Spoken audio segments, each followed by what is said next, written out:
Jeffrey Epstein, a name anyone with access to television or smartphone the past several years has almost certainly heard by this point. Many of us know at least part of the story of the rich financier with powerful friends, pedophile island, Lolita Express, the sex pyramid scheme, his co-conspirator and right-hand perv, Ghislaine Maxwell. For many years, Epstein's story was one celebrated by most who knew it, actually.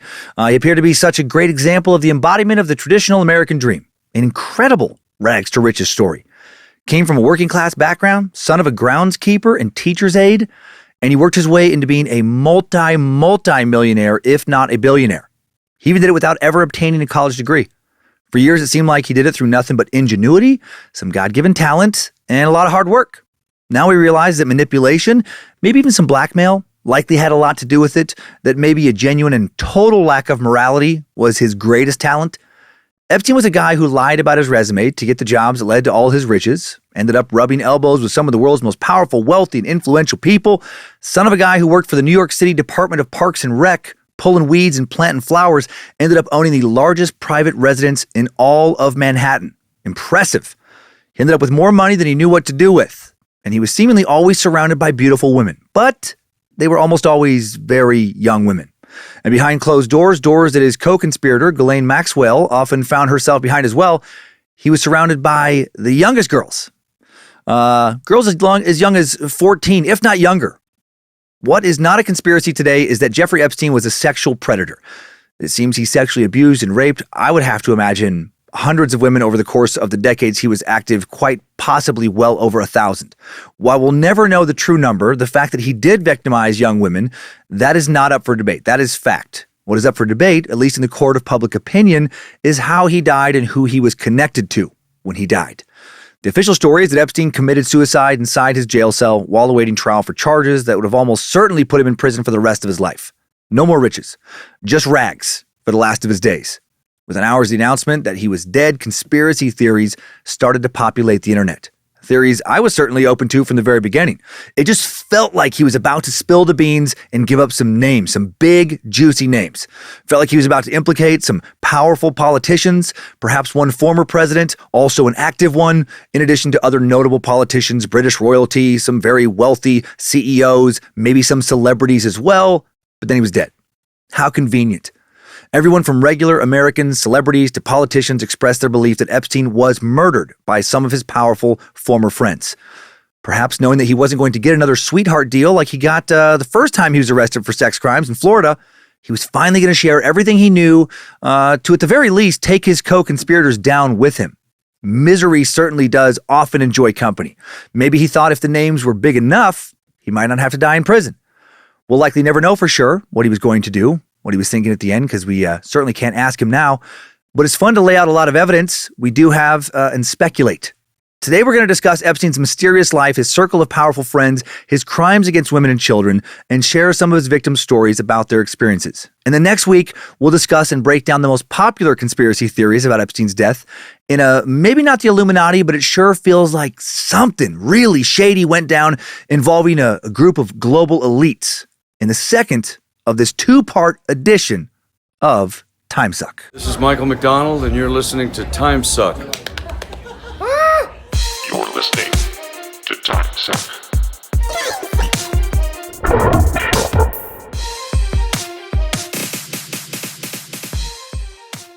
Happy Monday, meat sacks. Welcome to the Cult of the Curious. I'm Dan Cummins, Master Sucker, the significant one, Air America baggage handler. Guy Epstein never considered hiring to be his personal masseuse, which feels both ageist and sexist. And you are listening to Timesuck. Hail Nimrod, hail Lucifina. She is not a big fan of today's topic. Praise Bojangles and glory be to Triple M, who never once flew on the Lolita Express, to my knowledge. Couple quick announcements. Then we learned so much about a man who was more harmful to teen girls in the past few decades than all of the world's boy bands combined. Very cool and unique item in the badmagicmerch.com store I want to talk about. A set of Timesuck collectible trading cards designed by a Timesucker, Raymond Roll, turned into a purchasable set by Logan Keith, our art warlock. This is the first in many sets to be sold. So cool that Raymond took it upon himself to do this. Volume 1, the first 50 episodes. The back of each card, same size as a like Magic the Gathering card, a version of the logo, then the inside is original artwork pertaining to each episode, plus a summarized top 5 takeaways. A lot was fit on these cards. It's so cool. At the very least, check them out. There's going to be a nice banner at the store at badmagicmerch.com. Make them easy to find. Each set also contains 5 bonus cards. Volume 1 bonus cards, Woody, Bojangles, Lucifina, Chicken Joe, and Triple M. And thank you, Raymond. Yeah, so cool of you to do this. They look fucking awesome. Just got to see the first set came in the mail just a couple hours before this recording. And thanks to Logan for bringing these to fruition. As someone who used to collect baseball cards religiously for several years and also Magic the Gathering cards, I just think this is really incredible. Also, so funny to me, the manufacturer who made the cards would not print artwork for just one of the episodes, the Kim Jong-un North Korea episode. They did Manson, Jim Jones, Jeffrey Dahmer, Ted Bundy, H.H. Holmes, everything else, but no depiction of Kim Jong-un. We'll find out who they reject in future sets. Maybe a little showbiz. So very excited about that. Bad Magic Charity of the Month, also exciting. Still liftinghandsinternational.org. If you're looking for a way to help those in the crisis in Ukraine, please visit this charity. Thanks to our Patreon Space Lizards and the Roberts and Annabelles over on Scared to Death for helping us donate $14,000 to the charity. Also, $1,550 to our new scholarship fund that will start dishing out scholarships next year. Feels great to be able to do that. Hail Nimrod. One more thing. Hoping I had a great time in Tempe this past weekend. I bet I did. The Improv there is a great club. I bet Harry Riley killed it opening the shows. In Missoula this coming weekend at the Wilma, show is sold out. Looking forward to having a blast with John Huck and everyone there. The week after, tickets still left for some of the shows at Raleigh. Shows in Raleigh at Goodnights Comedy Club. There we go. You can go to dancummins.tv for more dates. And added yet another show in Salt Lake City in May. Might as well move there. Also Springfield, Missouri in May at the Blue Room Comedy Club. And then Milwaukee, Davenport, and Chicago in June. And then taking the summer off. So much comedy and so much show today. I know it's supposed to be just one episode, which I advertised last week. But man, maybe I just had with the vacation too much time to dwell on this one. And it just ended up being too big. I just kept adding more to it. Way too big for just one episode. I mean, just the first part is one of our biggest episodes. By the time I realized the word count was out of control, I didn't want to cut anything. So here we are. Epstein's story, God, it started off so well, right? No terrible childhood, no rough early life, no tragedies at all that happened to him that we know of.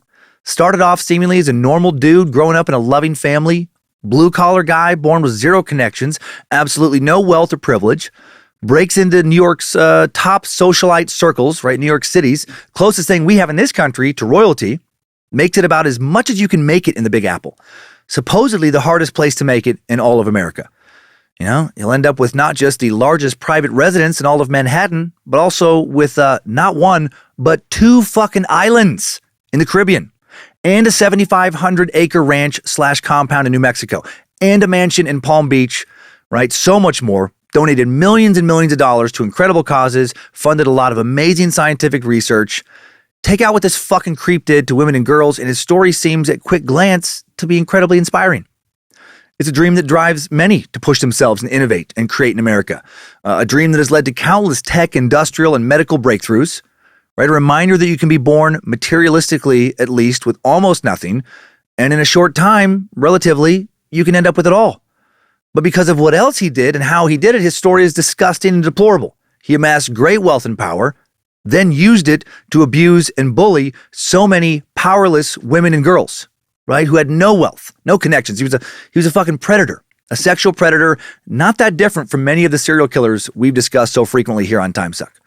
But unlike any serial killer we've talked about, he ran in the very top social circles of society, which is exactly what led to Conspiracies, that he was but one of many elite and powerful super predators. Before we dissect his story today, a quick note. I did discuss Epstein at length in episode 153, The Ninth Circle Cult and Jeffrey Epstein, an exploration into pedophile rings. So some of the info today will be redundant. Not a ton, actually, but some. But, pretty unavoidable, since this is essentially a voted-in variation on a topic that we already covered partially. And it was a great choice by our Patreon Space Lizards, who picked 2 of our topics every month. There was still a lot left to explore, since he died within days of that previous episode being recorded. All right. All that said, let's get to know this dirty-dicked motherfucker. Yeah.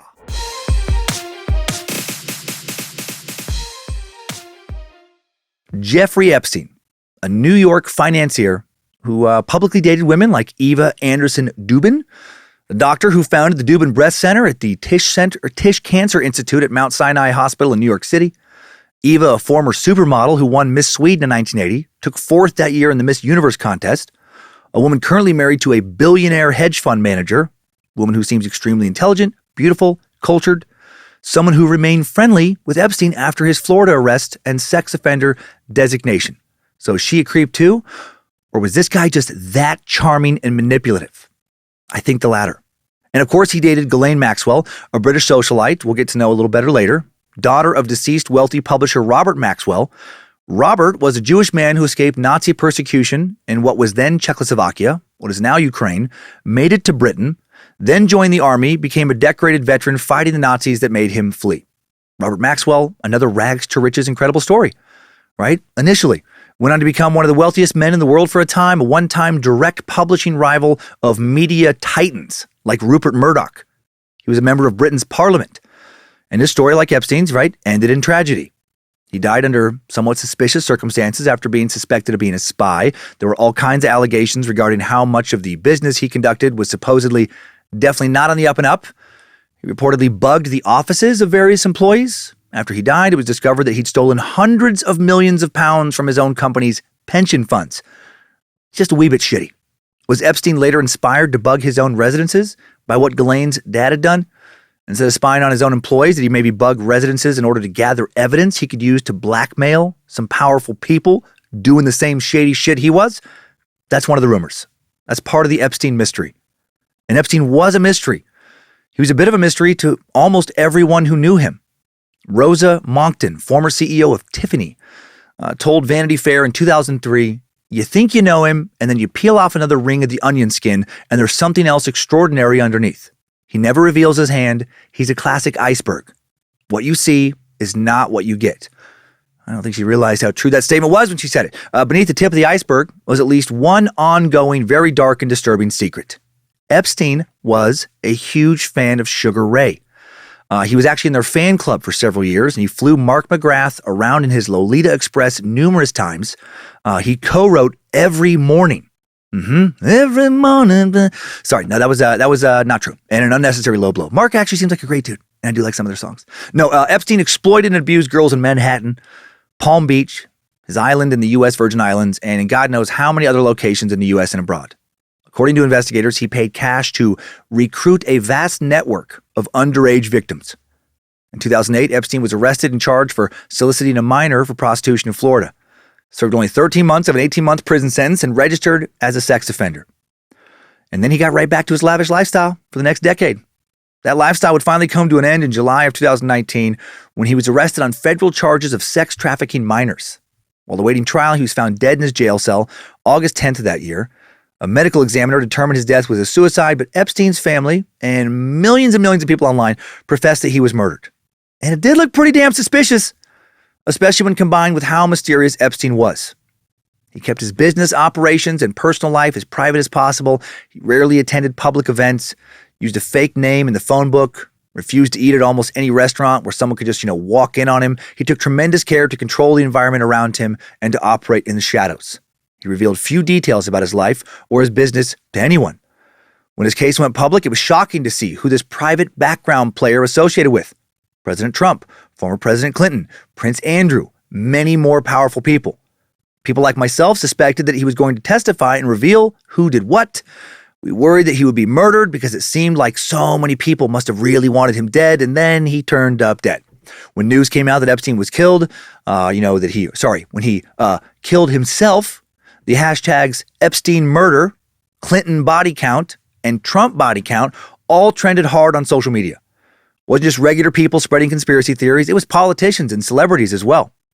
For example, on November 13th, 2019, Representative Paul Gosar, Republican from Arizona, tweeted 23 messages with the first letter of each sentence spelling out Epstein didn't kill himself. Did Gosar know something that we didn't? Did he have information he was trying to reveal to the public? Gosar later denied that he was claiming Epstein was murdered. Why do that and then deny it? Right? That's weird. Bill de Blasio, Democrat, mayor of New York City at the time, wrote that Epstein's death was way too convenient. What a lot of us want to know is, what did he know? How many other millionaires and billionaires were part of the illegal activities that he was engaged in? Politician and attorney Rudy Giuliani, former Republican mayor of New York, said before he went fucking kind of batshit crazy recently, what does the word watch mean in the phrase suicide watch? Who was watching?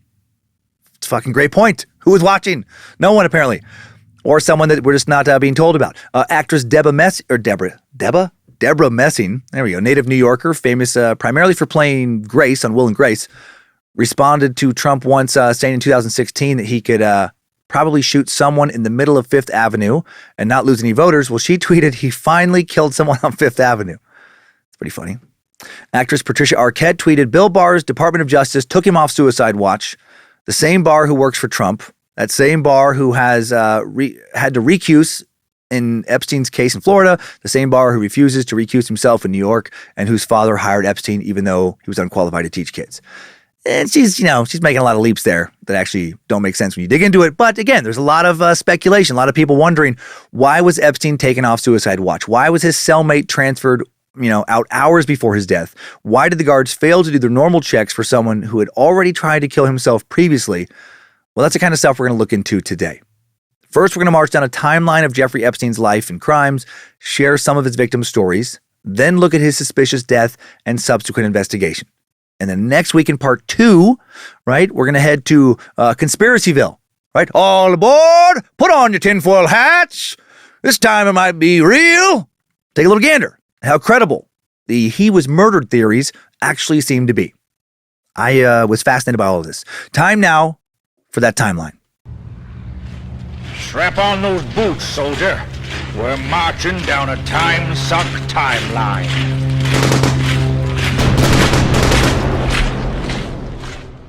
January 20th, 1953, Jeffrey Edward Epstein, born in Brooklyn, New York. When the nurse lightly slapped his little bottom to help him get some fluid out of his lungs, he spoke his first words. Very fast speaker. He was like, ooh, I like that. Ooh, hit me again, 60 mama. Ooh, I'm a naughty little baby boy. Now rub my back and jack me off. JK, right outfit, wrong age. Do you have a daughter? I don't think I need to say that part didn't happen, do I? Epstein's parents were Pauline Stolofsky Epstein and Seymour George Epstein. Pauline lived from October 5th, 1918 to April 1st, 2004, made it all the way to the age of 85. Seymour lived from December 4th, 1916 to December 14th, 91, made it 75. Pauline and Seymour married in 1952. She worked part-time as a teacher's aide, for different little periods. Some periods she was a full-time homemaker. He worked full-time as a gardener for the New York City Department of Parks and Recreation. Clearly, Epstein came from neither wealth nor power. Epstein has a younger brother named Mark, born 2 years later in 1955, his only sibling. What day was he born in 1955? Who the fuck knows? You can hire firms to scrub your personal details from the internet. Celebrities do it all the time to make sure that, like crazed fans can't find their house, track down their family members. Maybe they don't want casting directors to know how old they actually are. Feels like Epstein did that. Feels like his brother Mark maybe has done that since Jeffrey's death. There's very little information accessible about Mark, even less about he and Jeffrey's parents who died before any scandals broke. What we know, Mark Epstein was an artist before he pursued other business ventures. New York City, he attended art school at Cooper Union, formerly known as Cooper Union for the Advancement of Science and Art, private art college located in Manhattan. Less than 20% of those who apply get in. Small, prestigious. Real small, actually. Student body that hovers between 800 and 900 students. Less than 60 full-time staff. Founded in 1859, the inventor of the vinyl record, the creator and cartoonist of Clifford the Big Red Dog, illustrators for Mad Magazine and the Magic School Bus, the creator and cartoonist for Hagar the Horrible. So many notable architects, Nobel Prize winners, and more have gone to that school. Current tuition, a cool $44,500 a year. A steal of a deal. Oh man, Mark also went to school at Stony Brook, formerly known as State University College on Long Island, and then at State University, and then as State University of New York at Stony Brook State College. Not as prestigious as Cooper Union, and a little bit bigger. Student body is currently just under 30,000, over 15,000 employees, faculty alone, around 2,700 professors. In-state tuition, just over $10,000 a year. Out-of-state tuition, only $28,000 a year. That's all. It's practically free. Higher education in America just keeps getting more and more unattainable, doesn't it? How fun. It's fucking insane. Between the exorbitant cost of healthcare, rising real estate prices, rising higher education costs, all compared to relatively stagnant wages, getting harder and harder for new rags to riches stories to emerge. Harder for the have-nots to ever become the haves.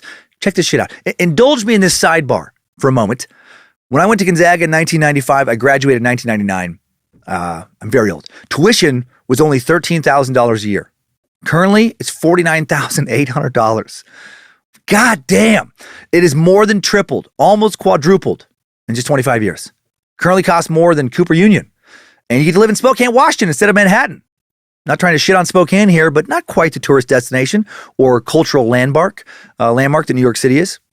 If you don't get any grants or scholarships, it's now a fun $200,000 to get a 4-year degree for Gonzaga. Go Bulldogs.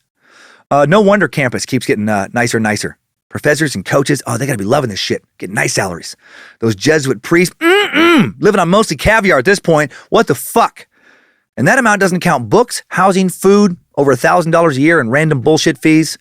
More fun, first and second year students have to both live on campus and buy a meal plan unless they're local or meet some other exemption. So you can tack on another $15,000 or so a year for those first 2 years. So $65,000 a year for the first 2 years. Cost of that 4-year degree will be about $250,000.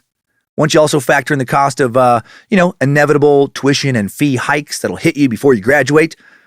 Man, those Jesuits, they seem like they're getting pretty fucking greedy. I thought greed was a sin. And the cost I laid out doesn't include, healthcare, clothes, other, transportation, just basic life costs. But hey, you know what? You can just take out loans. Nice! Just hit the workforce at 22 with a student loan debt equivalent to what would buy you a fucking house, a big, nice house in Spokane outright back when I went to college. That is so fucked. When I graduated with my 4-year degree, I was initially on track to become a social worker. I would have had to have gone to back to school to get a master's degree in MSW, right, to make any money in social work. So let's tack on another $50,000 to $100,000 for that, depending on where I would have gotten it. Then I maybe could have got a job that would max out at around $65,000 back then. Now, according to sites like payscale.com and salary.com, the pay around Spokane for a social worker maxes out around $85,000. In some specific cases, it looks like best case, maybe around $100,000. Between 2000 and now, not long ago at all, the cost of a degree almost 4 times as much. Salary for the job that the degree gets you, not even twice as much. We are societally really not heading down a good path here, not at all. And then real estate, median price of a Spokane area home in 2000, $165,300. Median price of a home today, $374,900. Fuck yeah. More than double. And that trend is not local to Spokane, it's nationwide. A little less bad in some areas, a lot worse in others. Healthcare, average annual health insurance cost per person in the U.S., $7,739 in 2021, compared to $2,471 in the year 2000. More than tripled. Look at the totality of all that, right? In just the last 2 decades, cost of a degree almost quadrupled. At state schools too, not just private schools. Cost of a home, more than doubled. Cost of healthcare, more than tripled. Salary, not doubled, tripled, or quadrupled. It's gone up by somewhere between 30% and 54% in this example.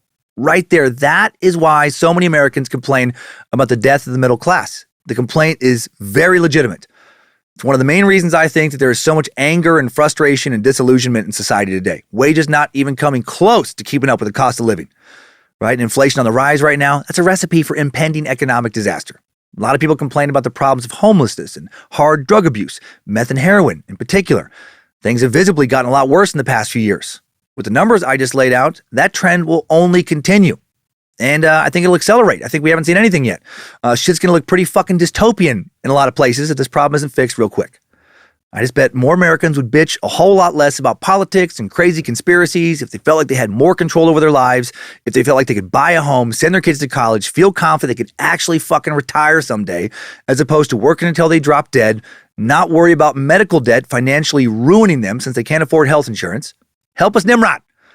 If we're going to remain a first world nation, we're going to need it. Okay, back to Mark now. Sorry, a big tangent, I know. More than a little sidebar. But I feel like it's just so important to point that out from time to time when that shit comes up in a story. I'm trying to do it all the time. But the elephant in the room has just gotten so goddamn big. Hard to ignore what's about to destroy the house.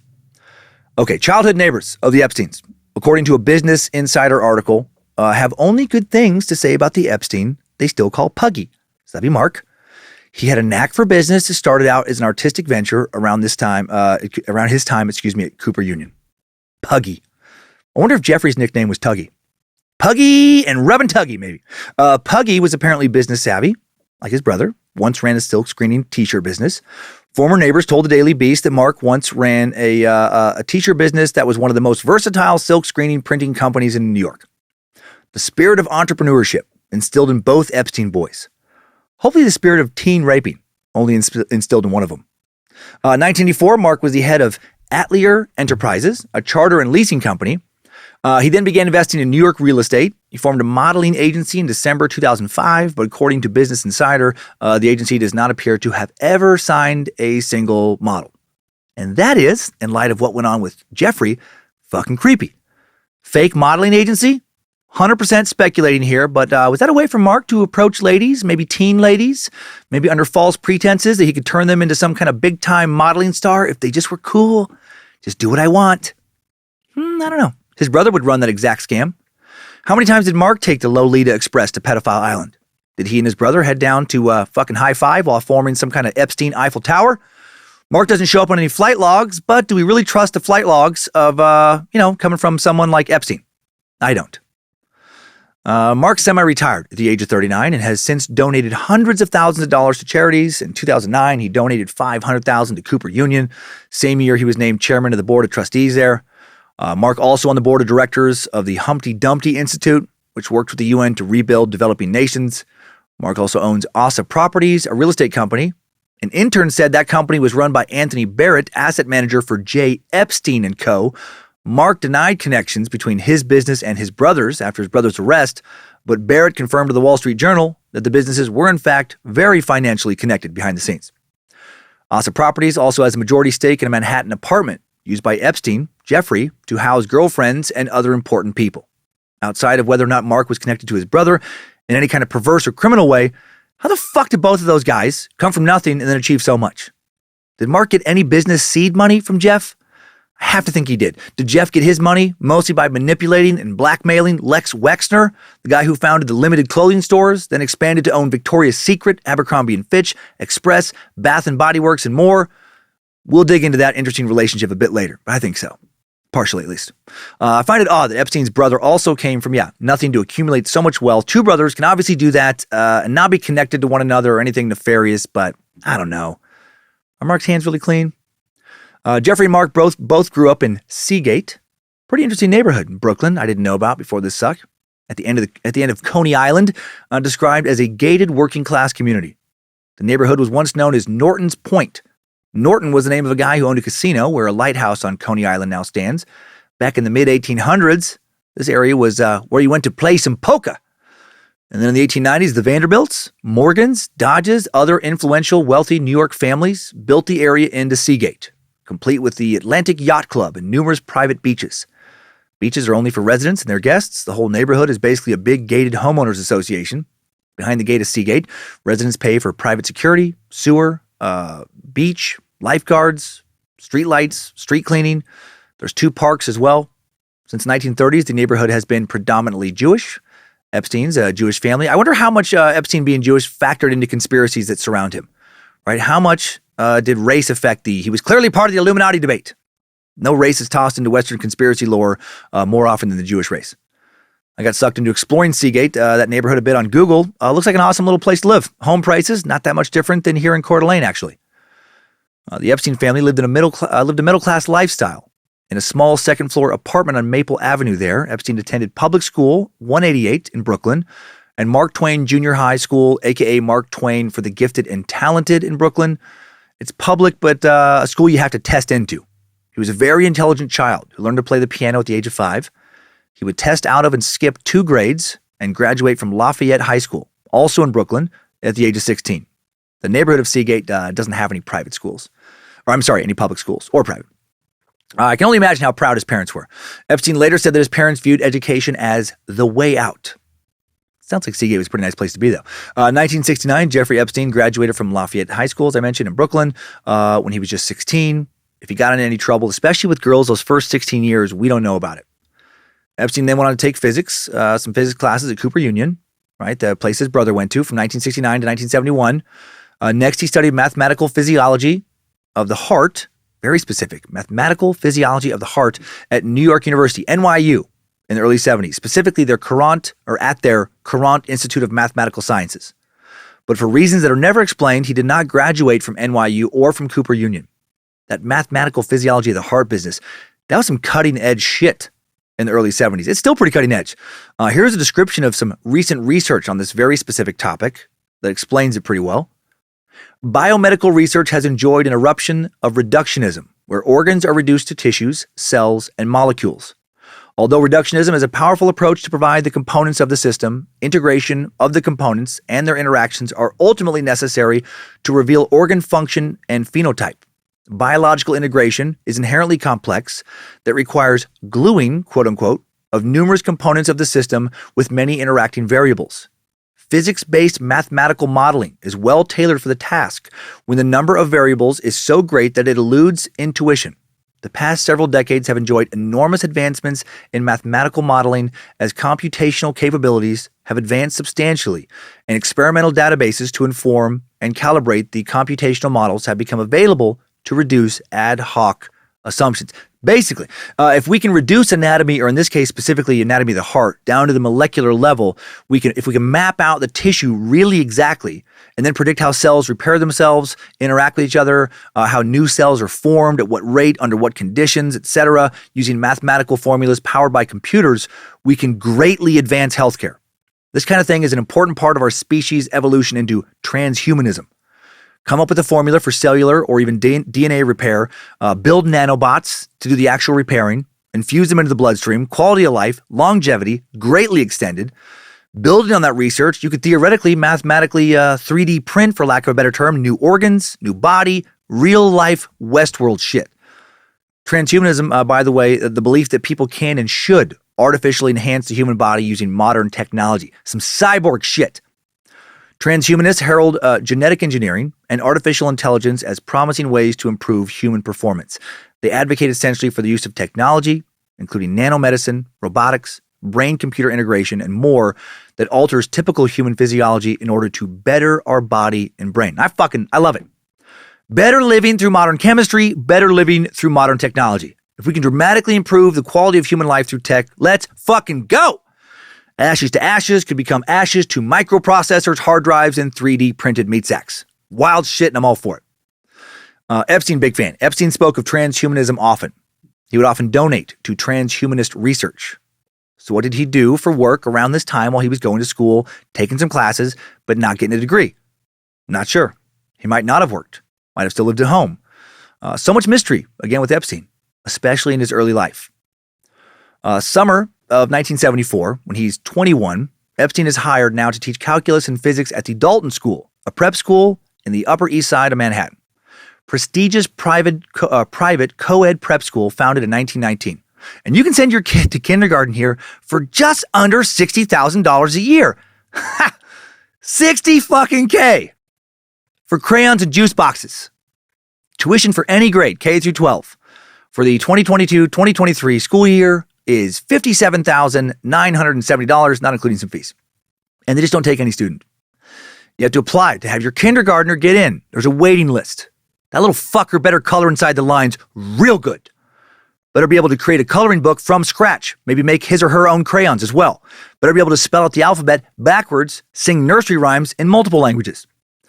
Former Dalton students include actresses Claire Danes and Jennifer Grey from Romeo and Juliet and Dirty Dancing, journalist Anderson Cooper, Sean Lennon, son of one of the world's greatest musicians ever, Yoko Ono.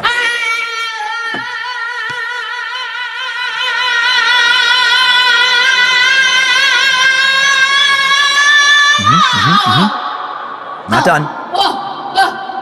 Let it build again.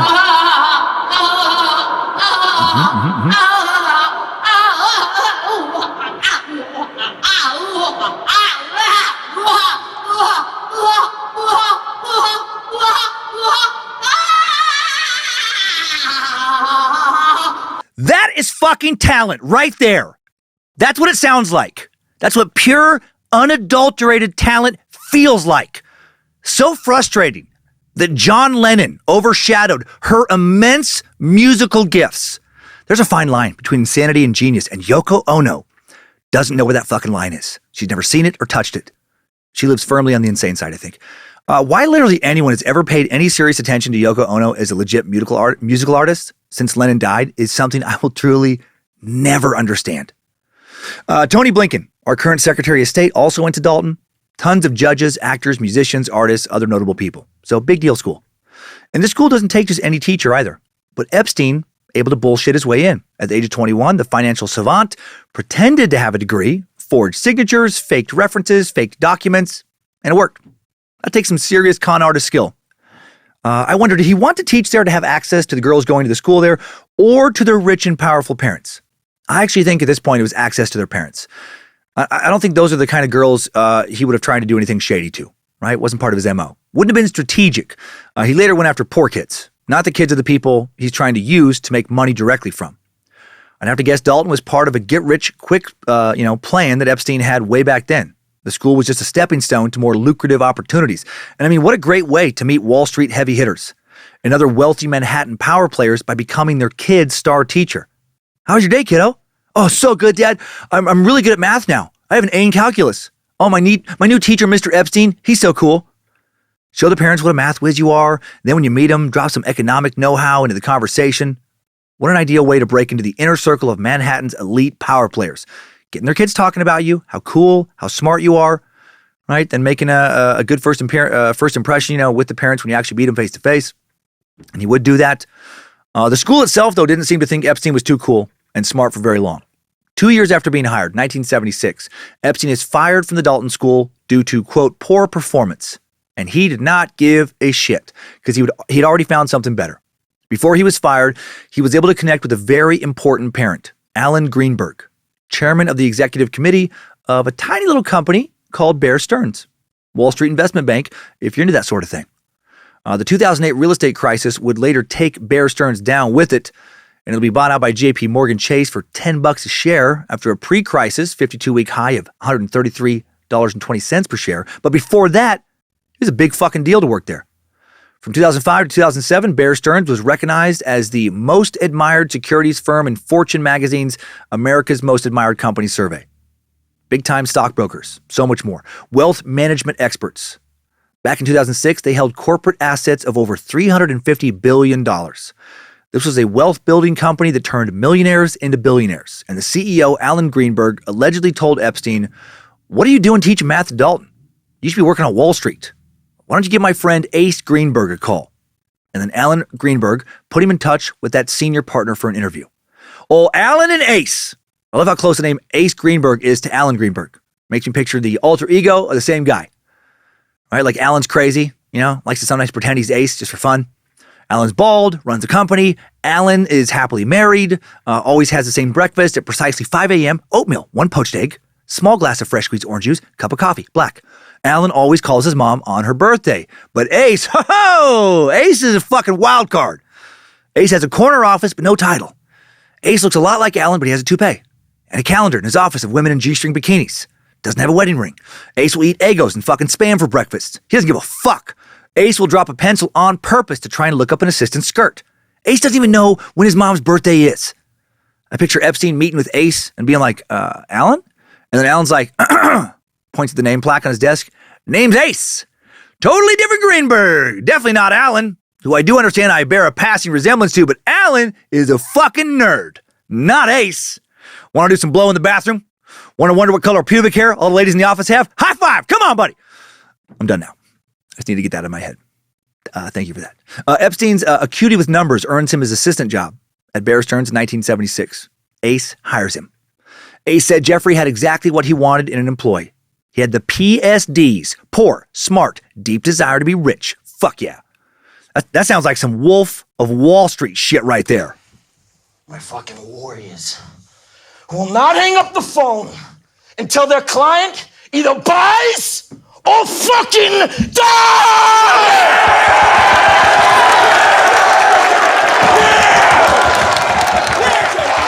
That's such a fucking great scene. Either buys or fucking dies! Just fucking banging the microphone into his head. DiCaprio at his finest. Teaching the Dalton School got Jeffrey to the door, but Bear Stearns, that was the real big break that opened the door for all his future financial big breaks. Also, a source we used listed Alan and Ace as separate people in that quote I gave, but actually not true. It was Alan Ace Greenberg, just one guy. I found that out a couple revisions of the notes in. So much double and triple and quadruple checking with these episodes. I thought about erasing the above double life, but it was way too much fun for me to think about. And actually, that joke kind of makes more sense if the quote is legit. Maybe Alan did sometimes tell people to talk to Ace. Maybe it was a little bit crazy. I doubt it, but fun to think about it. Michael Tenenbaum, former Bear Stearns executive, was the guy who Epstein would initially work under. Tenenbaum had him develop and market their quantitative analyses for options. And Epstein fucking killed it. He was great at the job, able to deal with unexpected problems without getting rattled. But then after Epstein had only worked at Bear Stearns for about 2 months, their head of personnel informed Tenenbaum that Epstein had lied about his education on his resume. Tenenbaum was about to fire Epstein, but Epstein admitted a line, said, "I knew I couldn't get a job teaching at a school if I didn't have good educational credentials, so I wanted to get a chance." He said he didn't tell Bear Stearns only because he didn't want the Dalton School to find out. He begged for his job. He convinced Tenenbaum not to fire him, reminding him of how well he'd been doing, promising him he'd do better in the future, yada, yada, yada. Not firing Epstein at that moment, according to Tenenbaum, will later be one of his biggest life regrets. I bet. But no way he could have known what Epstein was going to become, right? But interesting, though, if he'd been fired right there and exposed for lying, not just to Bear Stearns, but also to the Dalton School, that would have fucked him. That would have made it a lot harder to get another job in the financial world, right? He would have had no one for recommendations, no degree, would have had to just lie again and hope he didn't get caught, and good chance he never becomes quite the monster he became, because for his future exploitation racket to work, it required a lot of money. I always find it interesting how fragile our life paths are, right? Our paths are such precarious Jenga puzzles. Go back in anyone's past, you remove one little block, one chance date, one right place, right time career moment, one mentor, whole tower crumbles to the ground. After not getting fired, young Epstein, just 23 when he gets that job, he quickly climbs the corporate ladder, and the dude who didn't have the minimum educational requirements to work for Bear Stearns earns himself the job of advisor to the company's wealthiest clients in just a few short years. Bear Stearns CEO Jimmy Kane would later tell New York Magazine in 2002, he was not your conventional broker, saying buy IBM or sell Xerox. Given his mathematical background, we put him in our special products division, where he would advise our wealthier clients on the tax implications of their portfolios. He would recommend certain tax advantageous transactions. He's a very smart guy and has become a very important client for the firm. 1980, just 27, Epstein becomes a limited partner at Bear Stearns. He's a fucking star at this place. Dude was a financial wizard. What a crazy skill to have, to be super savvy with investing. I mean, we hear about the salaries of athletes and celebrities all the time. You know, LeBron James, Patrick Mahomes, Lionel Messi, Tom Cruise, Denzel Washington, Jennifer Lawrence. But behind the scenes, the people investing their money are the ones making the really stupid money. Top 5 partners for Edward Jones financial advisors, each made between $10 and $20 million in 2020. The CEO of Bear Stearns, Jimmy Kane, worth well over $1 billion before the 2008 crash. Right? Epstein's making 7, if not 8 figures annually at this point. As a young dude. But he only makes that for about a year. March 12th, 1981, Epstein unexpectedly quits. An insider trading tender offer placed on March 11th, 1981, between several prominent companies was discovered by the SEC, right? The Securities and Exchange Commission, the stock market police. Epstein resigned the next day when the SEC began looking at Bear Stearns. And Epstein testified before an SEC committee April 1st, 1981, that he was offended by the way the company handled disciplinary action after he loaned some money to his friend. And then Epstein was like, April Fools! That's not why I quit. I quit because I don't like all the comments they're making about dozens of teenage masseuses I had swinging by the office. What is so scandalous about having tight muscles and sensitive skin? No one makes fun of a guy in the wheelchair when he gets physical therapy, but I can't get massages for my tight muscles, careful, delicate massages because of my sensitive skin. My skin cannot handle adult hands, period. Too many calluses, too dry, too strong. I need young, supple, weaker hand skin, rubbing my too tight muscles every day, or I could easily die. Of course, he didn't say that. The committee questioned him about a loan on March 4th. Then on March 9th, 2 partners told him the executive committee was going to fine him $2,500, and he quit. Ultimately, no one at Bear Stearns was even charged for insider trading. Well, actually, I'm sorry. He'd already quit. So what exactly happened here? Not sure. Sounds like the guy, no one knows exactly truly what went on with this SEC investigation. There's been a lot of speculation in the years since, especially after he died.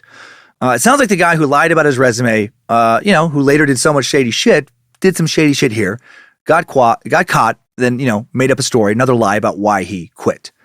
Yeah, all kinds, again, of speculation about what he may or may not have done at Bear Stearns.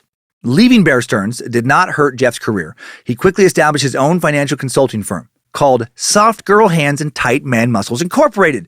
My muscles are so tight. No, it was called Intercontinental Assets Group Incorporated.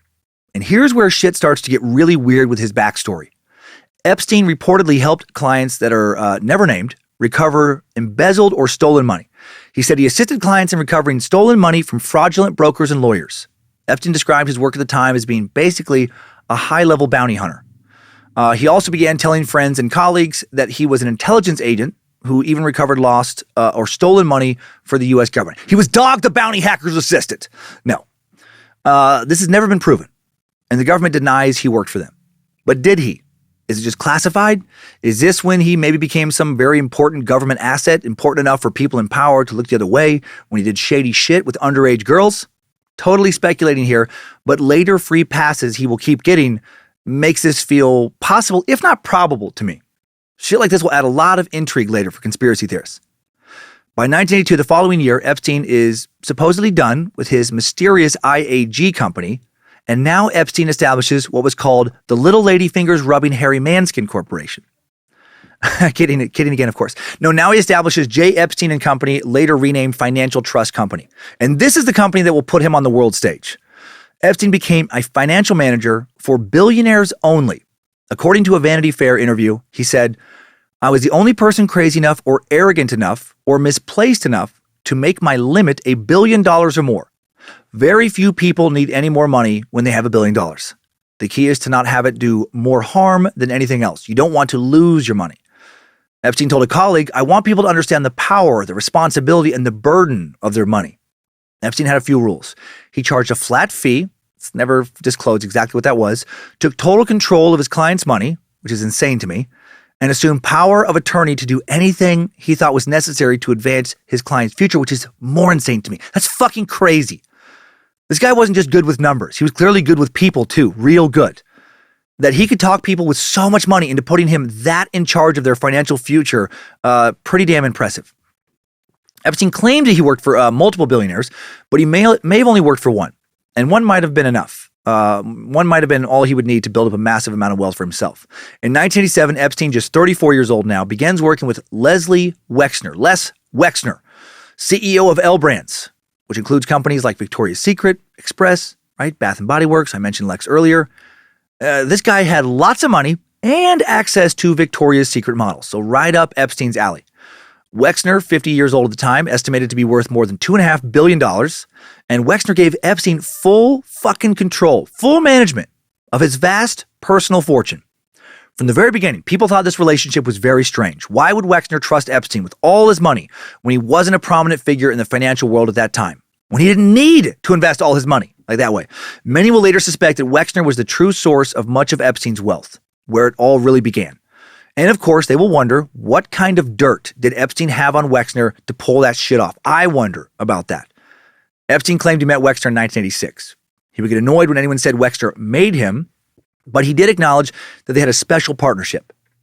He said, "People have said it's like we have one brain between us. Each has a side. His side thinks a lot about making tons of money. My side thinks a lot about, using it to have sex with naked teenage girls." Maybe he didn't say that last thing, but he definitely thought it. He said the rest. Wexner also said, "I think we both possess the skill of seeing patterns. But Jeffrey sees patterns in politics and financial markets. I see patterns in lifestyle and fashion trends. My skills are not in investment strategy, and as everyone who knows Jeffrey knows, his are not in fashion and design. We frequently discuss world trends as each of us sees them." Well, you could fucking do that without giving him full control of your fortune.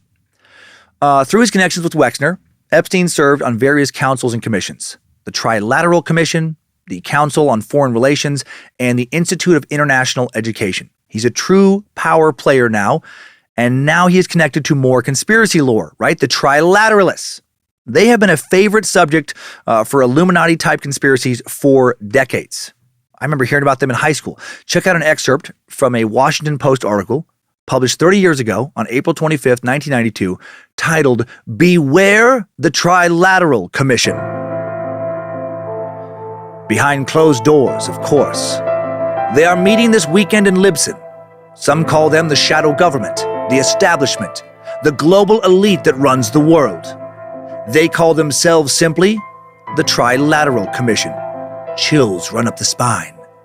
Depending on which conspiracy theory you subscribe to, and the Trilateral Commission has found its way into many, this 19-year-old organization is anti-American, anti-democratic, anti-Christian, or anti-worker, and is scheming ultimately to abolish the sovereignty of nations and establish a one-world government.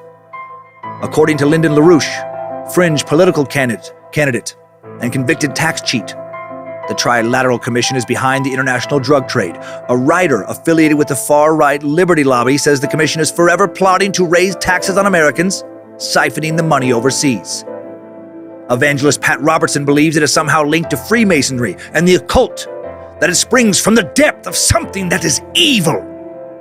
The roughly 350 members of the Trilateral Commission say this is all preposterous. Of course they do. Hiding in plain sight. Wake up, sheeple. Membership is always changing.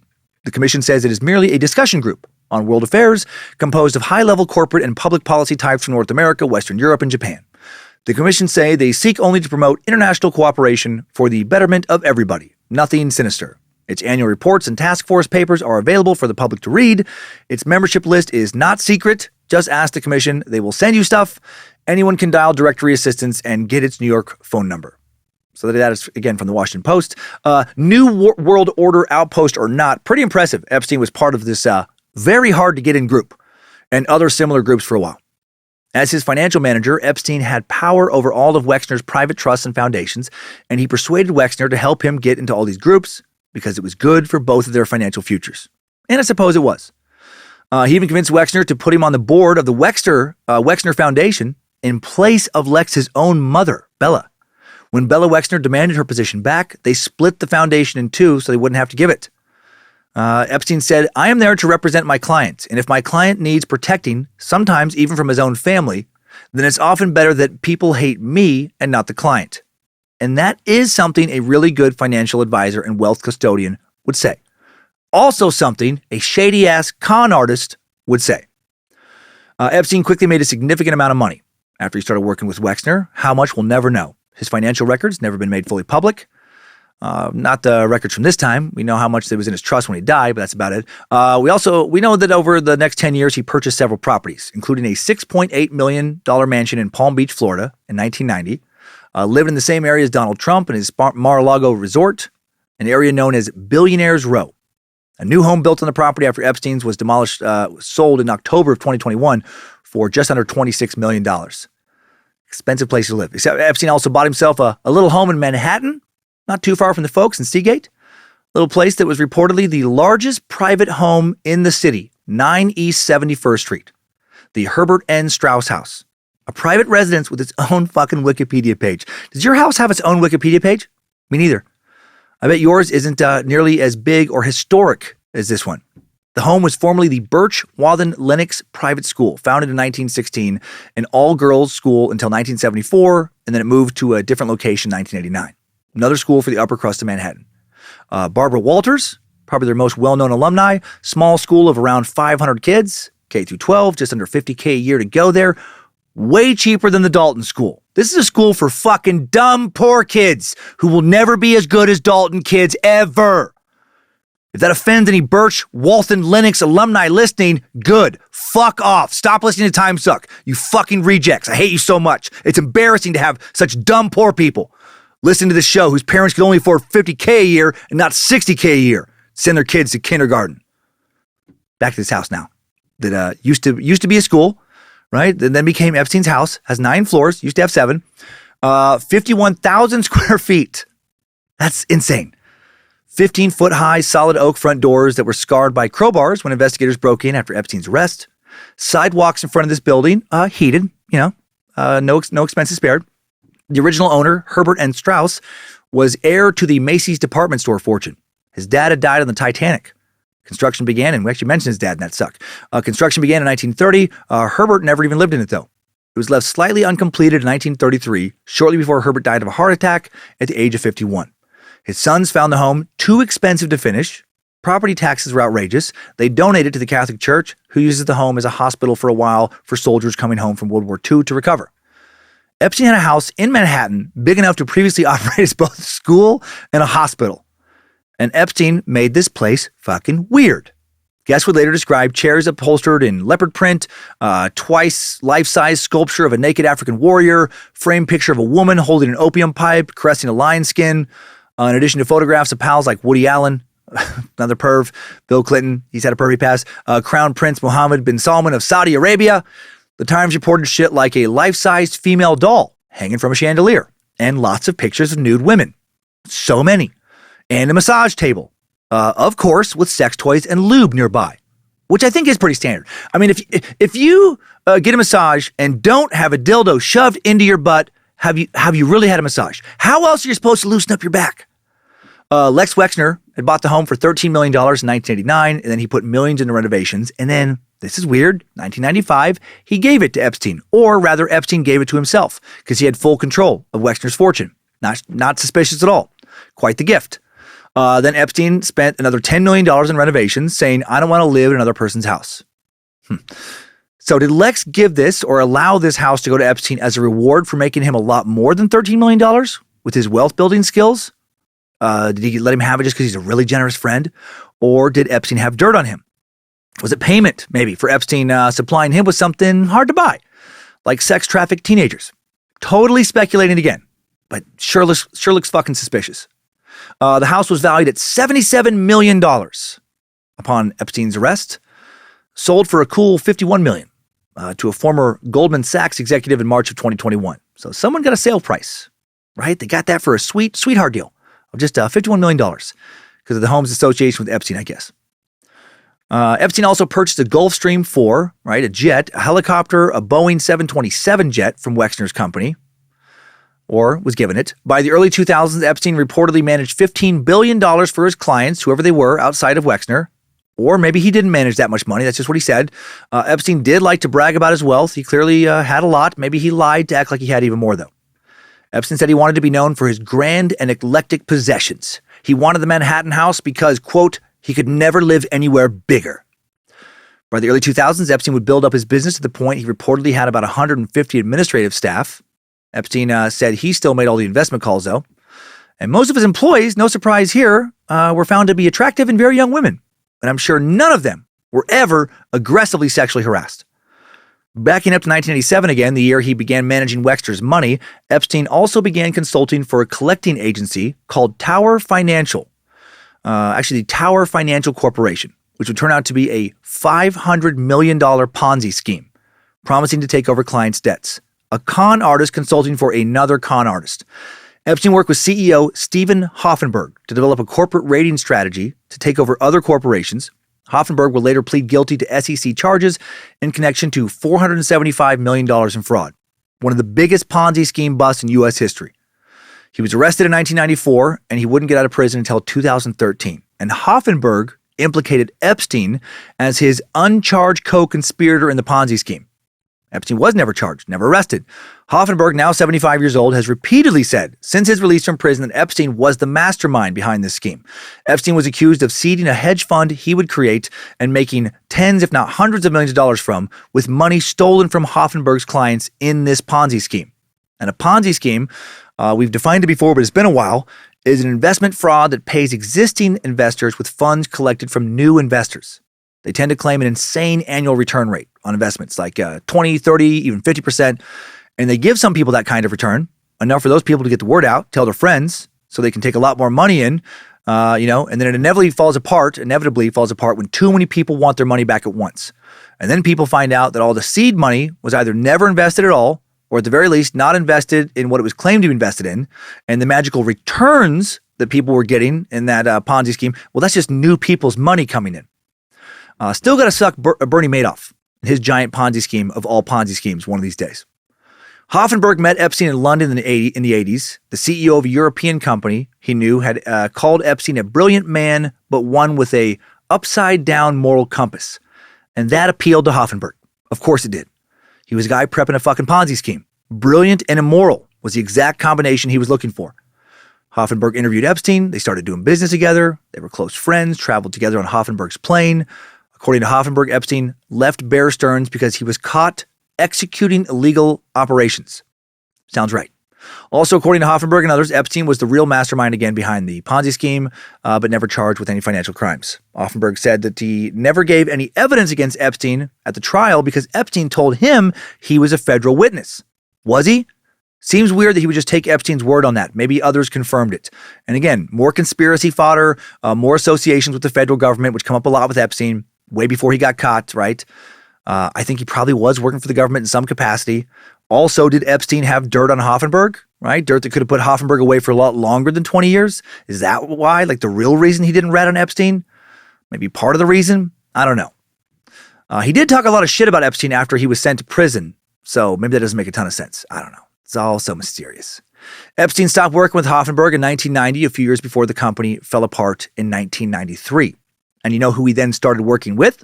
Little suck-to-suck connection here.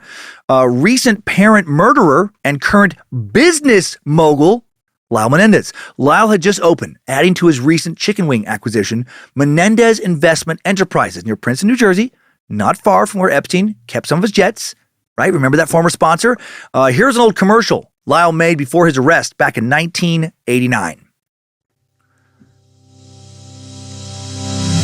Hi, I'm Lyle Menendez, convicted murderer and businessman. Do you like money? Rolex watches? Sports cars? Condos on the beach and business? Do you like chicken wings? Do you like massages? Well, me and my new business partner, Jeffrey Epstein, have a business opportunity for you. We are adding an underage massage parlor to Mr. Buffalo's in Princeton and renaming the entire enterprise to Chicken Wings and Teen Girl Massagey Things. Get the Jamaican rub boneless wings and some Lolita rub out of that tight boner and things special for just $99.99. Profit, interest, return on investments, wealth building, tight hamstrings, rub and tug. These are just some of the business and massage terms I've heard other people say over the years, and I'd like you to teach those terms to me. If any of this appeals to you, call 1-800-BUSINESS. I wrote a jingle to help you remember it. Call 1-800-BUSINESS if you like business, business, business. 800 with a 1 in front. It's business, business. Princeton money, profit, business, massages, Illuminati. So much business, chicken wings and teen girl massagey things. Business. That's, of course, nonsense. That was obnoxious, I'm sure. That was a reference to a different episode. But Epstein's shady business dealings in the late 80s did remind me of Lyle Menendez, who wanted to be some version of Epstein, but, didn't have much of a brain. Back to reality now. Epstein's weird reality. Epstein worked with Hoffenberg and Wexner at the same time. And according to Hoffenberg, he made frequent trips to Ohio on Wexner's jet. Epstein told Hoffenberg that he could control Wexner's emotions and his pocketbook because Wexner was fascinated with him and adored him. Maybe Epstein didn't have any dirt on Wexner. Maybe he just really, really manipulated that guy, bent him around his dirty finger like a cult leader. That could happen. 1996, Epstein moved his financial trust company to the U.S. Virgin Islands to avoid paying federal or state taxes. That loophole seems to have been closed if you're thinking about trying to do the same.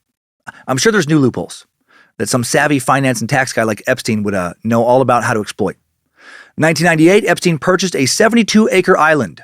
For just under $8 million, he bought one of the U.S. Virgin Islands, Little St. James. Big status flex. Another place with its own Wikipedia page. Dude was now able to get in his helicopter in Manhattan after leaving his 50,000 square foot fucking super mansion, be flown to a private airport, get in one of his private planes, be flown to the U.S. Virgin Islands, get another one of his helicopters, be flown to Little St. James Island, where a staff of up to 70 people awaited him and his guests, preparing lavish meals, making sure the bar is stocked, turning the sheets, prepping the massage tables, laying out massage oils, maybe some lube, possibly some sex toys, right? All after signing non-disclosure agreements. You get it. A venture capitalist, Alan Cummins, had owned the islands previously. Almost 20 years later, in 2016, Epstein will acquire the neighboring Great St. James Island for almost $20 million, and he was in the process of developing a new estate there leading up until his 2019 arrest. My God, had a small island nation there by the end. Little St. James, right, around 70 acres. Great St. James, 161 acres, over 230 acres of Caribbean island with no legal oversight, no cops ever stopping by. Little fiefdom where he was a fucking pervy king. Little St. James, where an untold amount of sexual abuse went down, has a helipad, private dock, 2 pools, 4 guest villas, alongside a main residential compound, 3 private beaches, full gym, tiki hut, even has a fucking gas station for the little utility vehicles that he would have on his island to drive around from one residence to another. Great St. James, largely untouched, but had a marine preserve called Christmas Cove within the property, or has one. Not had. Yahoo News reported that Epstein had drawn up plans for several homes there, an amphitheater, an underwater office, gigantic pool complex, so much more to be built on his second fantasy island. The 2 islands were just recently listed for sale. You can be in the running to buy them if you want to make an offer of probably quite a bit more than the listing price of $125 million. Got to make sure you beat out the other bidders. Unreal. Little St. James was technically home for tax purposes, at least, to the Jeffrey Epstein 6 Foundation, described as a philanthropic organization funding innovative research and programs in science, medicine, education, and international affairs. You can read more about it at the website, somehow still limping along. He must have bought quite the hosting package, jeffreyepstein.org. The last article posted on the homepage before his life came crashing down talks about the organization helping to fund NeuroTV, the largest online network devoted to academic interviews on everything neuroscience. Doesn't seem like NeuroTV survived Epstein's arrest and subsequent loss of funding. Epstein would go on to donate about $20 million a year to advance scientific causes or experimental research through this foundation and other companies he created. In 2003, Epstein will donate $30 million to Harvard. When a topic interested him enough, he would send his favorite scientist a check to conduct research. For example, he'll fund an experiment for Harvard psychologist Stephen Coslin. Epstein wanted to know if it was true that monks could hold an image in their mind for 20 minutes straight. So he just funded a bunch of research to find out. That experiment did not yield the results he was hoping for. Coslin said in 2002, Jeff was on his cell phone most of the time. He actually wanted to short the Tibetan market because he thought the monk was so stupid. He is amazing. Like a honeybee, he talks to all these different people and cross-pollinates. Just 2 months ago, I was talking to him about a new alternative to evolutionary psychology. He got excited and just sent me a check. Man, how fucking wild to be able to fund just spontaneously whatever interests you, right? Like, what would you fund if you had hundreds and hundreds of millions of dollars? You know, you've already bought yourself your dream home or fucking 4 dream homes like Epstein had. You have an island, maybe 2. You're making more money than ever. You have a plane, helicopter, yacht, whatever the fuck you want, in that regard you have. Donating tens of millions of dollars will not change your lifestyle one bit. So what do you fund? My mind goes very quickly to donuts. I mean, yeah, they're really good tasting, but they're not great for you. What if I could donate hundreds of millions of dollars to donut scientists so they could finally create the tastiest donut ever that is also high in protein, no sugar, packed with vitamins, maybe a healthy alternative to shitty-ass vegetables. Fuck you, nature. I don't want your vegetables. I want vitamin donuts. Maybe that's not where my mind went, but that's not the worst thing to fund. No, I think I would fund robots in all seriousness. Right? That are also sex robots, but not just that. Okay, I'm obsessed with Westworld, and I'm not ashamed of it. Long run wise, advanced sex robots, an important step towards the possibility of human immortality, right? And immortality aside, how fun to fuck sex robots if they're very lifelike. Currently, I'd probably fund a UK-based robotics company called Engineered Arts. Late last year, they released their first video for a bipedal humanoid robot called Amica. If you want your fucking mind blown, just pause this episode. Look this up. Go on YouTube. Put in Amica, right? Just AMECA. You can put that in with Engineered Arts. It is unreal. They programmed this robot to perform this 40-second, it's not very long, 40-second emotional sequence of facial expressions and hand gestures and arm movements that is so smooth. It looks very realistic, like scary how realistic it looks. Its eyes, smile, subtle expression changes are so human, I feel weird calling it. I mean, they still have a lot of work to do when it comes to the movements of the mouth looking human during speech, but Amica, massive leap forward from Sophia. The creation of Hanson Robotics Lab in Hong Kong just a few years back, we talked about in one of the very first Timesuck episodes.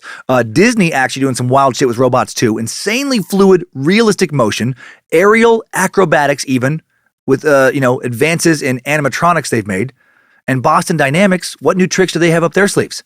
Their Atlas robots, they're better at doing parkour than almost any human.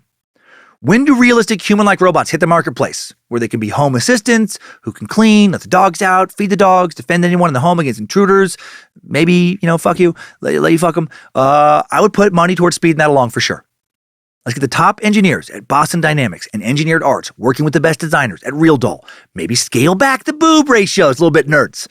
They're a wee bit top-heavy right now. Anyway, Epstein used his connections and money to work with Nobel Prize winners like Murray Gell-Mann, Stephen Hawking, Stephen Jay Gould, Oliver Sacks, George Church, Frank Wilczek, hosted numerous scientists at dinner parties, took them on his private jets, hosted conferences, invited them to stay on his island. Some accepted. Who knows how many, used the underage masseuses I'm sure he provided.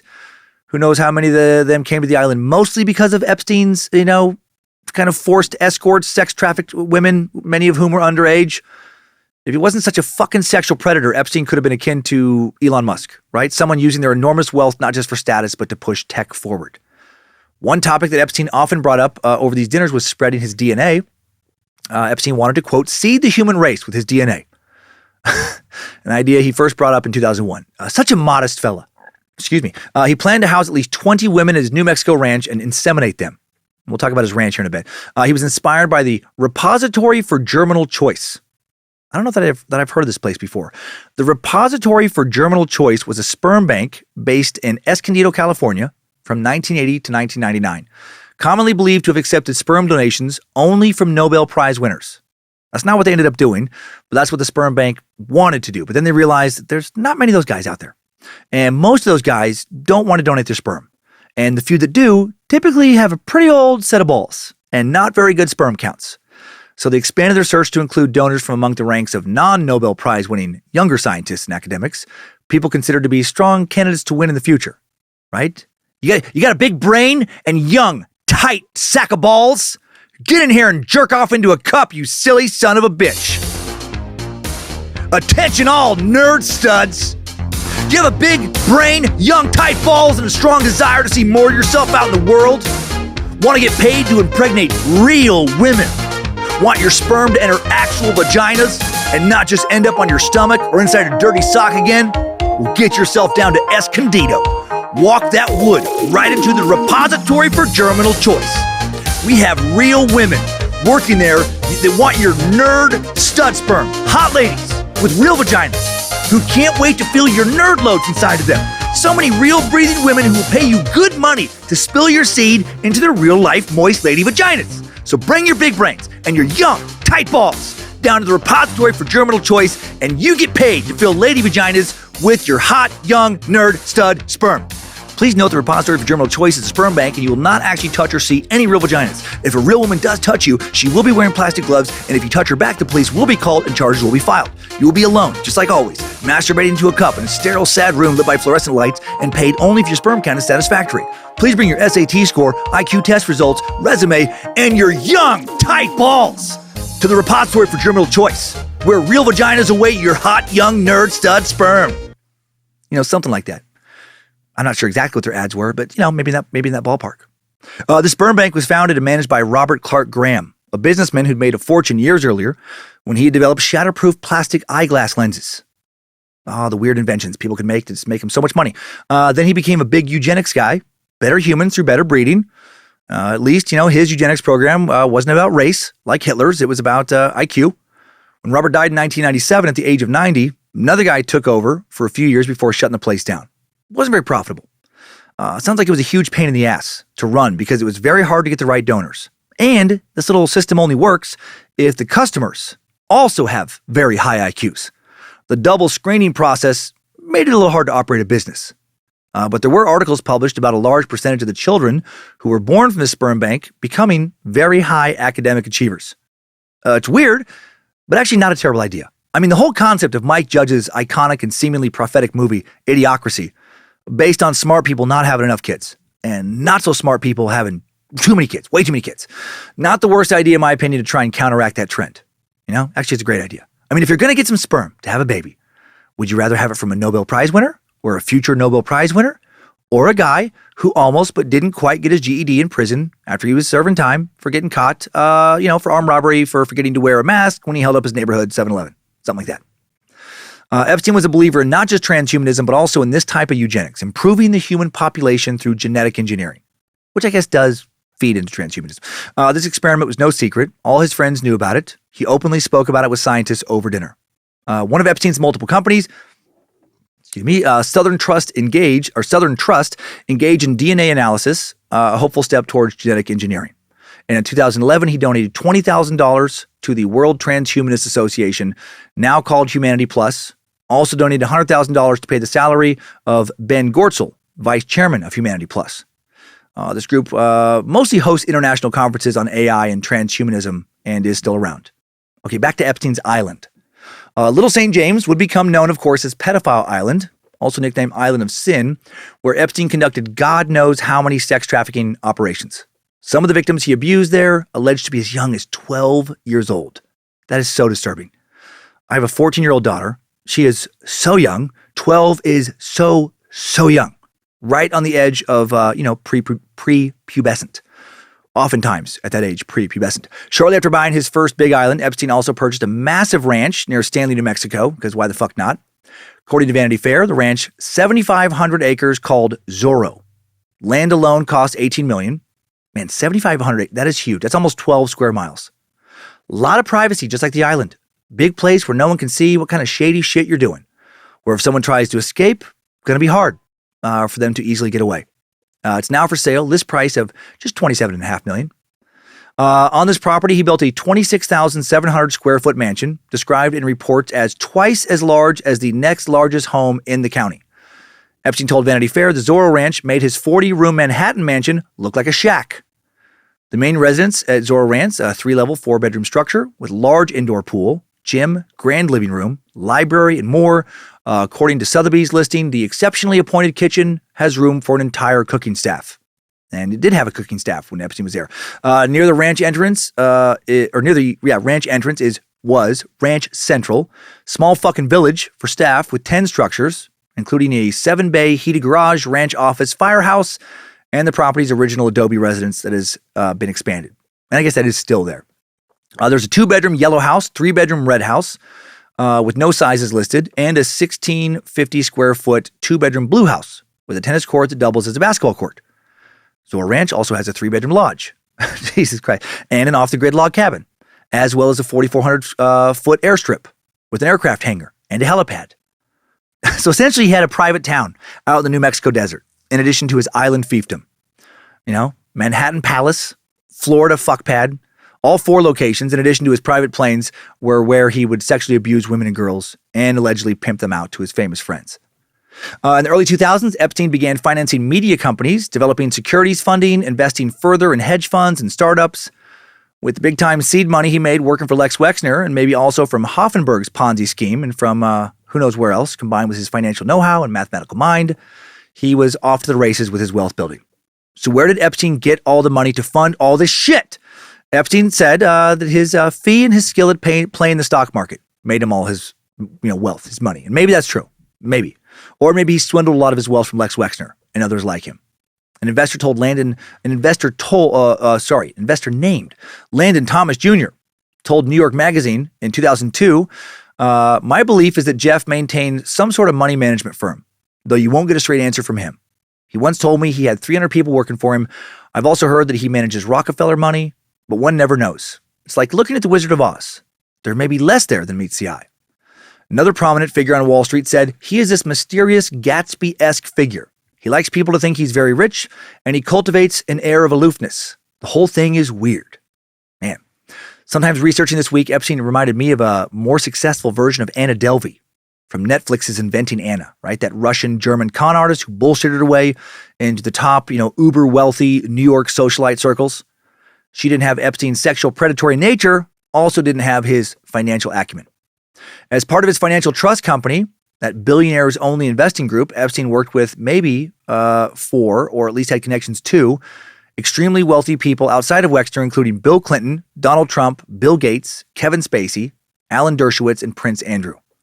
The Clintons reportedly worth $120 million, so he opened the door to more than millionaires.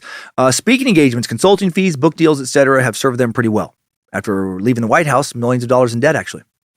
We'll explore the conspiracy that they had Epstein killed next week. It's probably the most popular one out there. Gawker would obtain and publish Epstein's address book in late 2014, publish it in 2015. It included more politicians, actors, and celebrities. Epstein called his friends a collection. He said in 2002, "I invest in people, be it politics or science, it's what I do." An important part of Epstein's collection of people was Ghislaine Maxwell, a British socialite and Epstein's one-time girlfriend. Let's get to know her a bit, since she'd go on to become Epstein's infamous partner in crime. Ghislaine Maxwell, born on December 25th, 1961, outside of Paris, youngest of 9 children of Robert Maxwell. We met Robert earlier. He stole millions from his company's pension fund to keep his investments afloat towards the end of what had been up to that point mostly an incredible career. Robert, like Epstein, died under mysterious circumstances. November 5th, 1991, Maxwell was found floating in the ocean near the Canary Islands. His yacht crew had been looking for him all day after he disappeared with no explanation. A lot of people speculated he was murdered by the KGB or MI6. Medical examiners were unsure about Maxwell's cause of death, leading to speculation, he was murdered. But he also had a bad heart and was under a lot of stress. Might have just had a heart attack and then drowned. Or was murdered. There are a few very interesting similarities between Epstein and Maxwell's death. They were both on the brink of financial and social ruin. They both had ties to powerful people, knew secrets, conducted illegal business operations. Ghislaine moved to New York shortly after her father's death, met Epstein. Maybe Epstein reminded her of her dad just months after her dad's death in 92. She was 31, he was 39. She would be Epstein's only real serious relationship. But Epstein, even with her, refused to call her his girlfriend. He would call her his best friend instead. Dude was just not monogamous. Rather than emotionally connect with one other mature person in a deep and meaningful way, he preferred to, rape a bunch of kids. Maxwell introduced Epstein to all of her friends, including Bill Clinton and Prince Andrew. Prince Andrew just finally recently paid one of the women Epstein and he allegedly sexually abused in a civil settlement on February 15th of this year, Virginia Giuffre, the Epstein victim who has become the public face of his victims. Financial terms of the settlement, not disclosed, but in addition to paying Virginia, what I imagine had to be a large sum of money, the disgraced Prince Andrew also agreed to make a large donation to a charity for victims' rights. The deal came just weeks before Andrew was scheduled to sit for a deposition in which he would have been questioned under oath by Ms. Giuffre's lawyers. So obviously this settlement makes him look real guilty.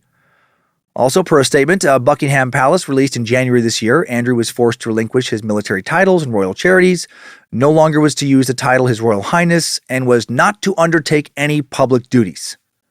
The suit against Andrew claimed that he, Mr. Epstein, and Ghislaine had forced Ms. Giuffre to have sexual intercourse with Andrew at Ms. Maxwell's home in London in early 2001 when she was 17. Ms. Giuffre feared repercussions if she disobeyed the three because of their powerful connections, wealth, and authority, the lawsuit said. Maxwell worked with Epstein many years after their breakup, right up until his final arrest. Former employees described her as the house manager of the Palm Beach mansion, a frequent guest of all of Epstein's residences. Giuffre said she was the person who recruited her to be Epstein's masseuse. And she said Giuffre, in addition to Epstein, frequently sexually abused her and pimped her out to numerous other people like former New Mexico Governor Bill Richardson. Richardson has, not surprisingly, denied those charges. Maxwell recruited numerous girls and managed their payments for Epstein. How fucking gross. From girlfriend to ex-girlfriend to underage pimp and co-molester. Sort of a Rose to his Fred West. Epstein victim Sarah Ransom told BBC, Ghislaine controlled the girls. She was like the madam. She was like the nuts and bolts of the sex trafficking operation. In a 2016 deposition, Maxwell admitted that her work included hiring many people, all sorts of people. A very small part of my job was from time to time to find adult professional massage therapists for Jeffrey. As far as I'm concerned, everyone who came to his house was an adult professional person. No.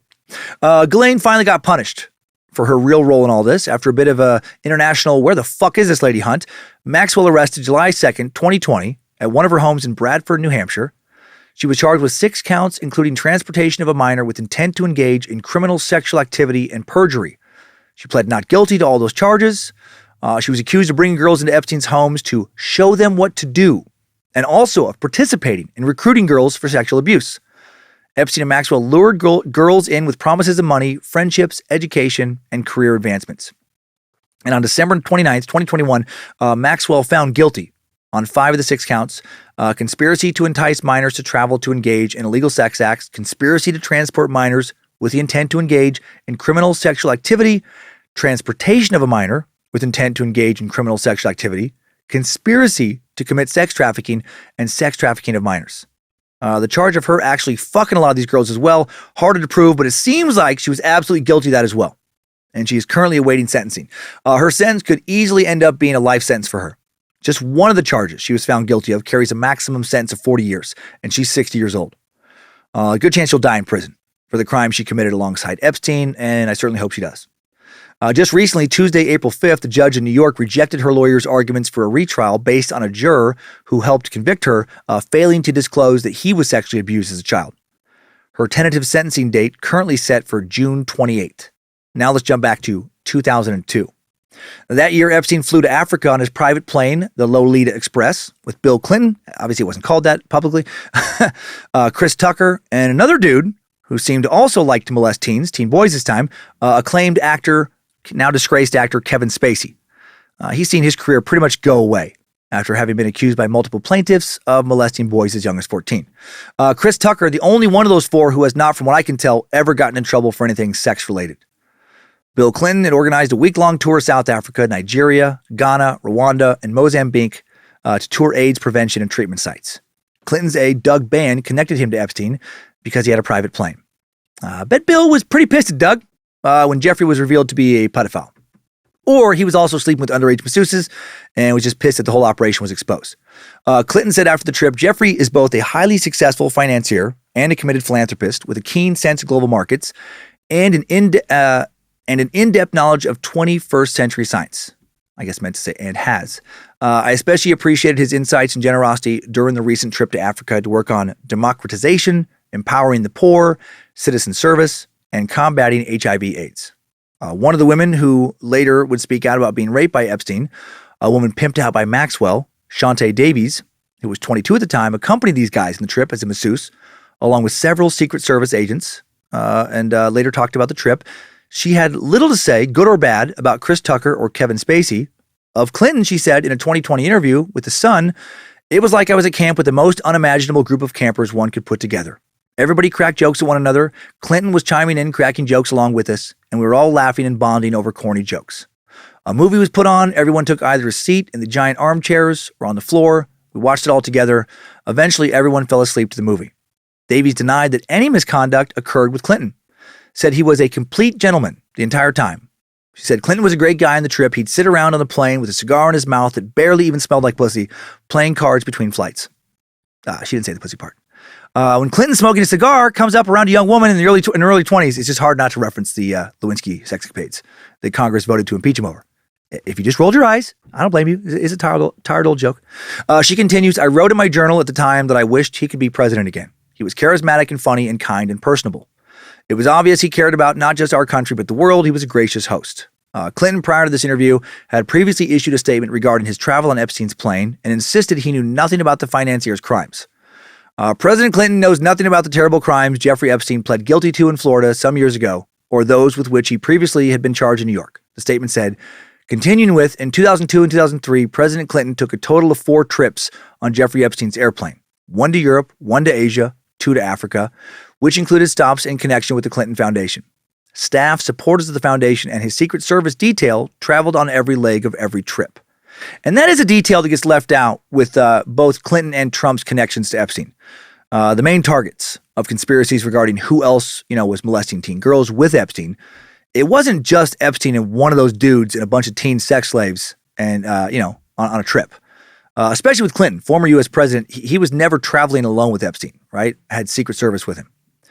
Clinton, Tucker, Spacey, just 3 of the many people who would take trips on the Lolita Express. Noted journalist, political expert, author Michael Wolff did an article on Epstein for Vanity Fair in 2007 and rode on that infamous plane. And Wolff wrote, "Epstein was followed onto the plane by, how shall I say this, by 3 teenage girls, not his daughters. At one point, when his troubles began, he was talking to me and said, 'What can I say? I like young girls. I said, maybe you should say, I like young women. Jesus. Epstein, 54 years old in 2007, hopping onto a plane with 3 fucking teen girls, not even hiding this as he's being interviewed. Pretty brazen. This is after he had already been investigated for sex crimes in Florida. Oh my God. He'd been rich and powerful for so long at this point, surrounded by, so much wealth and power, surrounded by staff that either helped him abuse, like Ghislaine Maxwell, or by staff paid to look the other way, or by people, I imagine, who just chose to look the other way because they wanted something from him, didn't want to blow an opportunity to make a lot of money with him, or, surrounded by people who also wanted to have sex with teen girls. He'd been in an echo chamber for years now, just with people who I doubt did much of anything else other than verbally suck his dick. That seems to be a great recipe for creating various kinds of monsters, right? Being surrounded by people who will never call you out for being fucking gross or for being an asshole. Let's back up 2 years now to the start of the troubles Michael Wolff was referring to in 2007. In March of 2005, the stepmother of a 14-year-old girl from Palm Beach, Florida, called the authorities to report that Jeffrey Epstein had abused her daughter. The stepmom reported that her daughter's friend's mother called her to say she overheard her daughter discussing how she met with an older man and had been paid to have sex with him. 14 years old. He's 52. If he would have had a kid at 20 and she would have had a kid at 18, he'd have a 14-year-old, right? Himself at the age of 52, 14-year-old granddaughter. Oh my God. The age discrepancy. The older you get, the more you should know better makes all this even grosser to me. A subsequent investigation quickly reveals that dozens of young women and minors have likely been sexually abused by Epstein. Dozens, just in Florida. Not counting those who were sexually abused in New Mexico or Manhattan or on his private fuck dungeon island or at any of Maxwell's homes in the UK or elsewhere around the world he may have been. I wonder how many times that motherfucker went to like Thailand or some other country notorious for underage sex trafficking. These allegations were actually not what put Epstein on the radar for the Palm Beach police. They already knew about him. They were familiar with him. He had visited Police Chief Michael Ryder in 2001 to discuss making a $100,000 bribe, donation, to the police department. Doesn't sound like it was accepted. Wonder why not.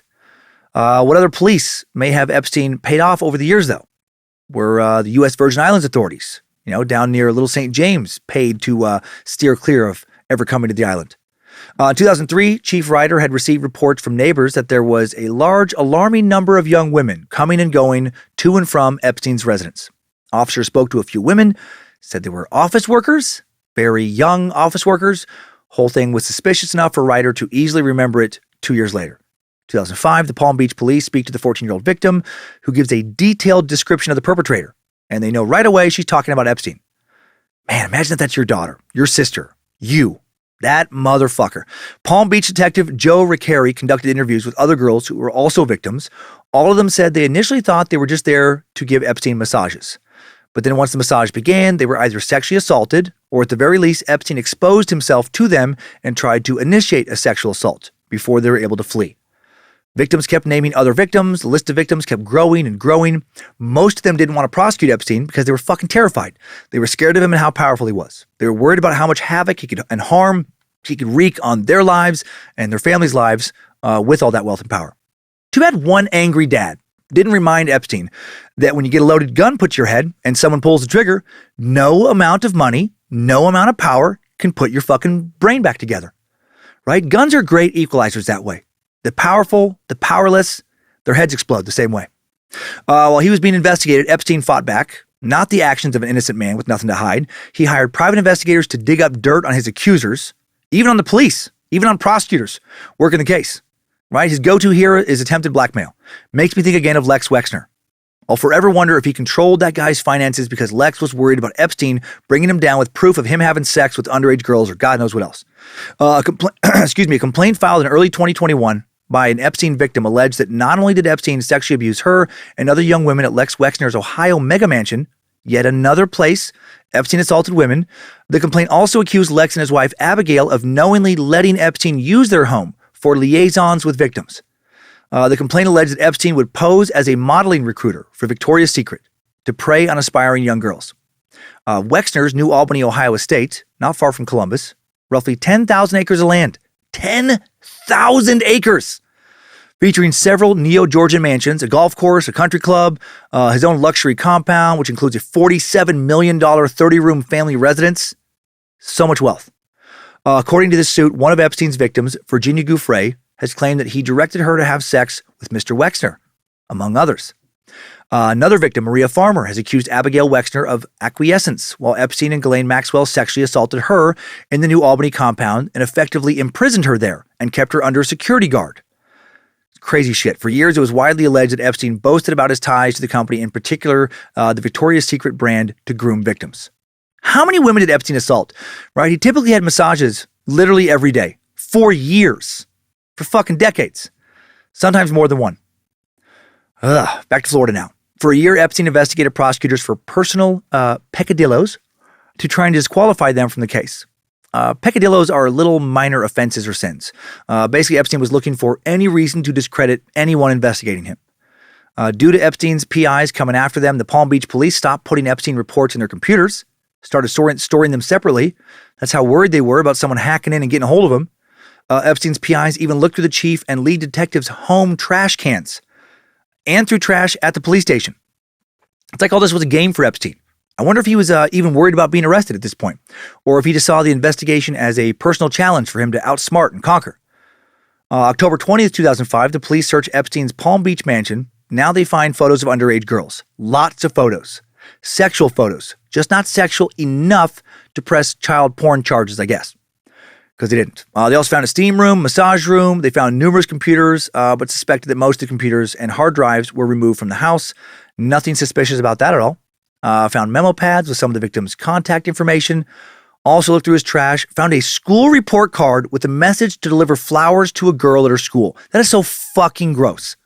He is 53 years old now.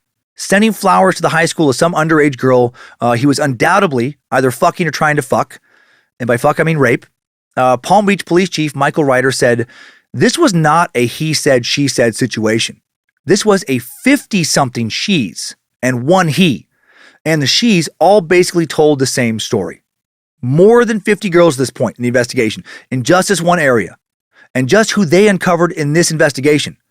I mean, I'm convinced the full victim list, it probably reached into the thousands. The same story the girls told in Florida was Epstein paid for underage girls to come to his house for massages, during which he either masturbated in front of them or sexually assaulted them. Although this info didn't come out until 2008, Julie Brown of the Miami Herald found court records stating that Epstein routinely brought girls to his mansion for massages, asked them to touch them while he masturbated, sometimes had sex with them, then offered those girls money for them to bring in more girls, and some of them would. Detectives said Epstein began operating a sexual pyramid scheme. Julie Brown identified more than 80-something victims, right? More than the 50 victims identified by the police. Most of them from disadvantaged families, single-parent homes, or foster care.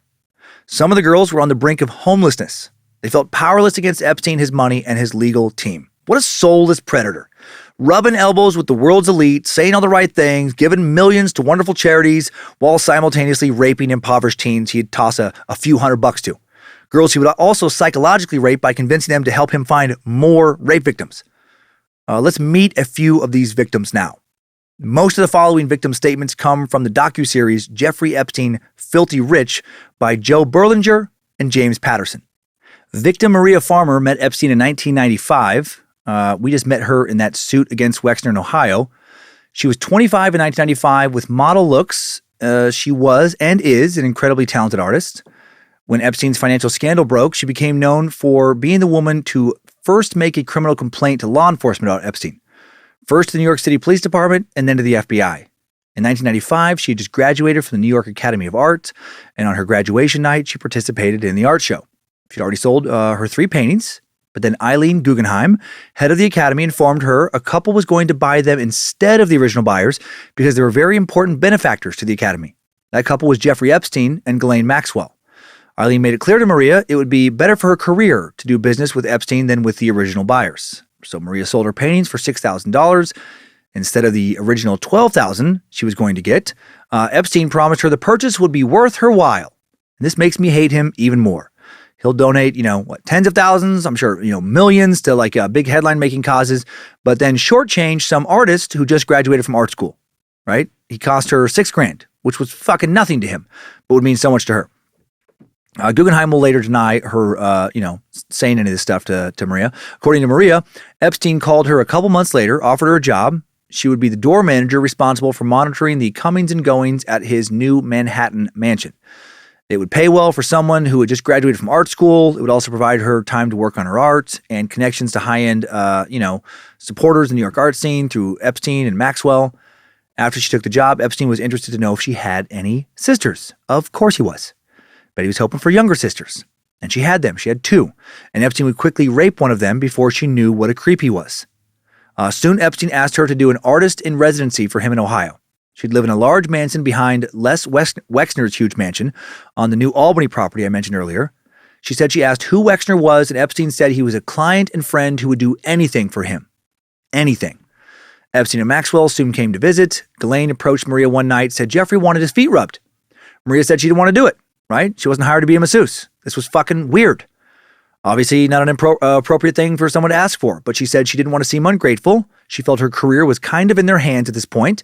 She approached Epstein in his bedroom. He motioned for her to come sit next to him in bed. She sat down. Then she said Maxwell sat next to her and they both started touching her breasts.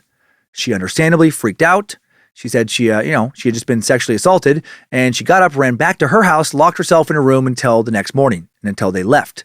The next morning, Maria noticed that the photos she was using for her art projects were gone. Maria had taken photos of her younger sisters, partially nude photos for a painting series on puberty. Epstein called Maria in the morning, implied that he had a good time with her. Maria told him not so fun for her. Epstein asked her what she wanted in order to not make a fuss. Maria then reported the incident to NYPD, and they said it was outside of their jurisdiction since it happened in Ohio. So then Maria called the FBI, told them everything. She said she felt like they were going to take her case seriously, but strangely, more fuel for later conspiracies here. She never heard back from anyone.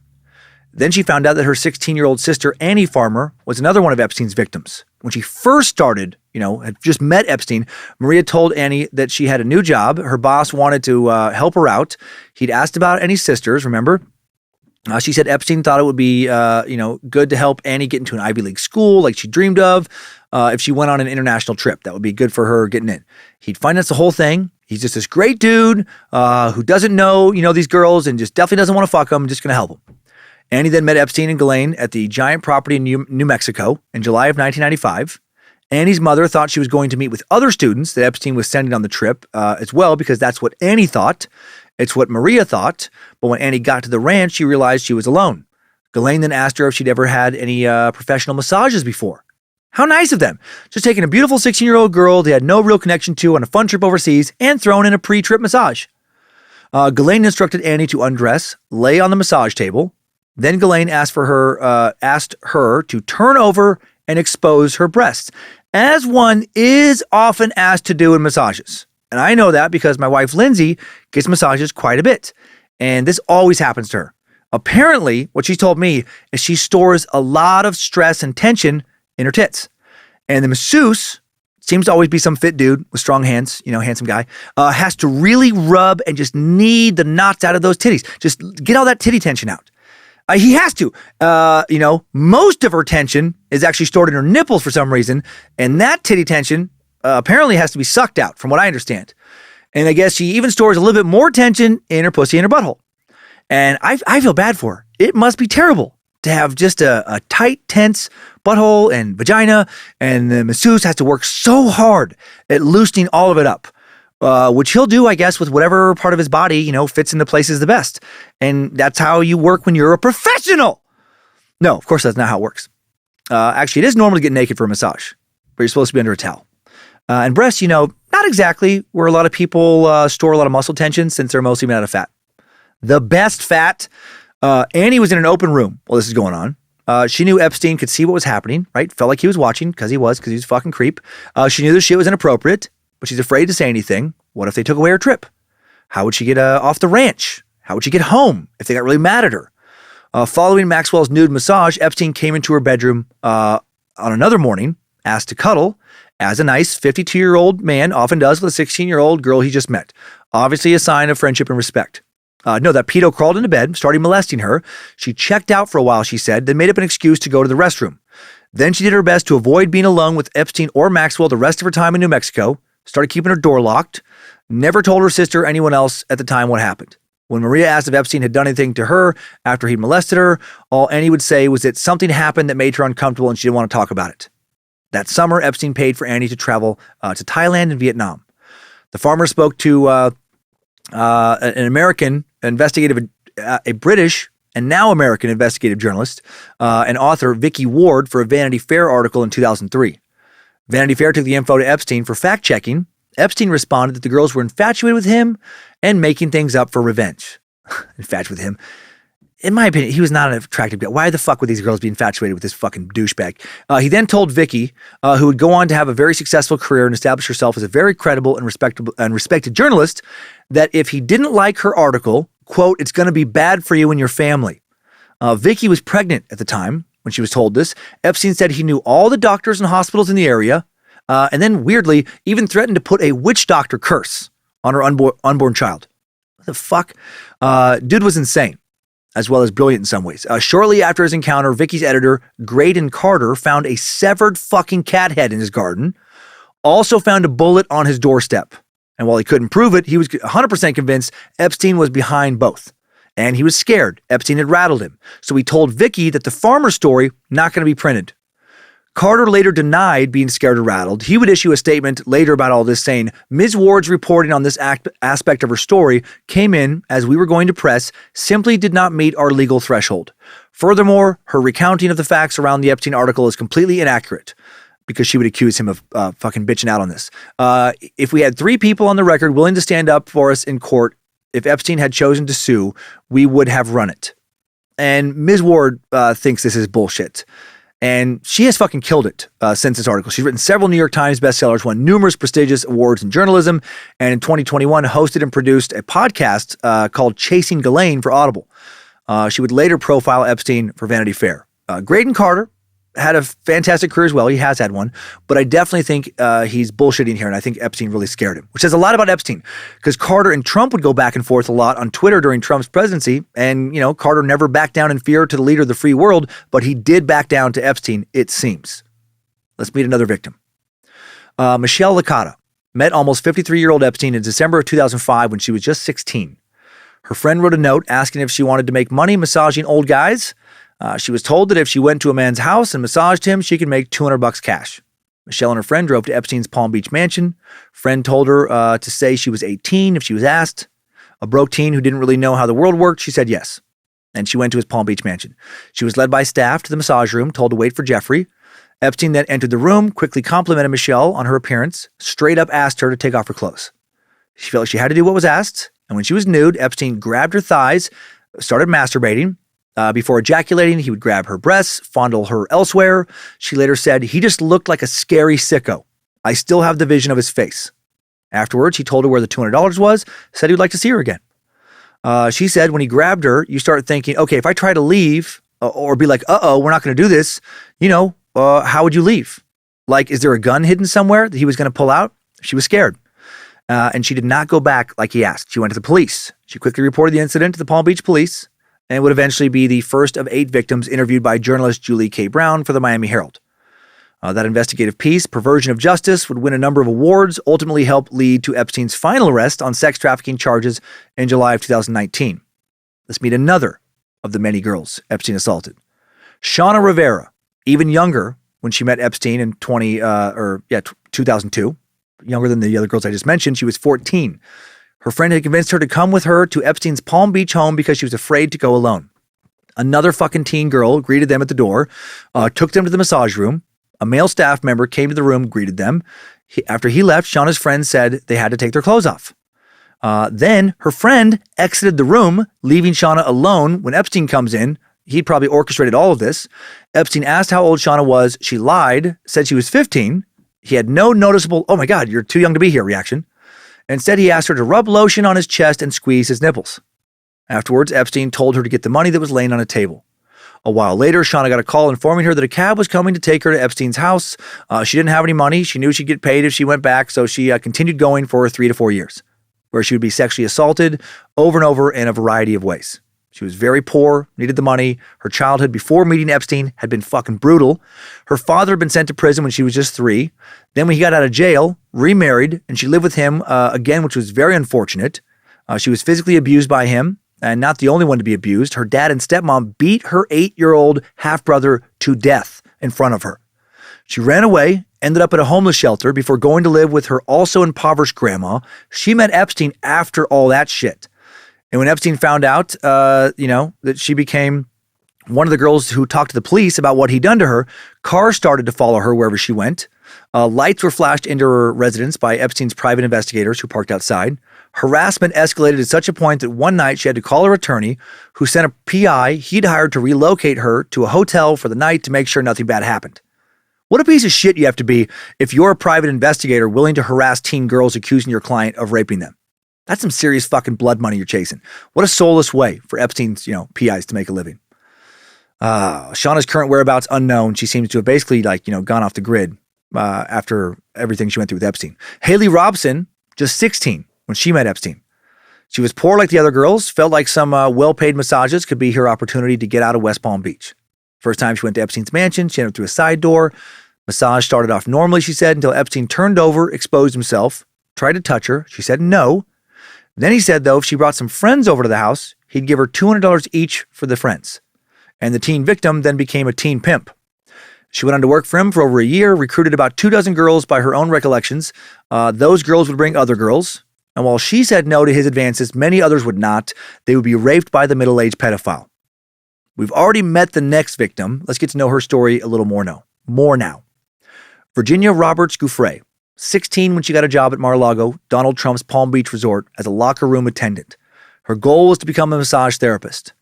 Ghislaine Maxwell approached her at Mar-a-Lago in the summer of 2000, saw she was reading a book on massage, saw that she was very young and pretty, and she reportedly said, "I know somebody. We can train you. We can get you educated. We can help you along the way if you pass the interview. If the guy likes you, then, it'll work out for you. You'll travel. You'll make good money. You'll never, ever have to have painfully tight titties again either. We'll teach you how to rub those out. I can see from here your titties are very tense. Let me work out those titty knots for you right now. See how you like it. It's not healthy to have tight titties, right? Especially those nips. Let me suck that poison out. Come on, give mom a taste." Maybe she didn't say that creepy tight titty shit, but the rest happened. She probably thought something similar. She definitely wanted to do some inappropriate, predatory stuff here. Ghislaine told Gouffre that she would work for a man who needed a traveling masseuse. Then she met Ghislaine at the Palm Beach mansion after work. Ghislaine took her to the massage room, where a naked man, Epstein of course, laying on the table waiting. He and Ghislaine then are asking her questions about her life during the massage. As she's telling them about her past trauma, she tells them, based on the questions they're asking, that she'd come from a troubled home, at the age of 7, had been molested by a close family friend. After she was molested, Epstein turns over with his fucking dick out, asks Virginia and Maxwell to take off their clothes. That's some evil shit. It's like he preferred girls who had already been victimized. Like it turned him on. Maybe he understood their psychology better, right? Knew it was easier to re-victimize them or something. Virginia had been a runaway in and out of foster homes. She had been sexually abused by several men before running into, Maxwell and Epstein. So she takes off her clothes. She's scared. Ghislaine gets naked as well. That fucking creep. She's 38 in 2000. Maxwell stands behind her, starts fondling her. Epstein and Maxwell pressure her into a three-way, coercing her into engaging in, quote, various sexual acts. Afterwards, they tell her that her interview went great. She should come back the next day.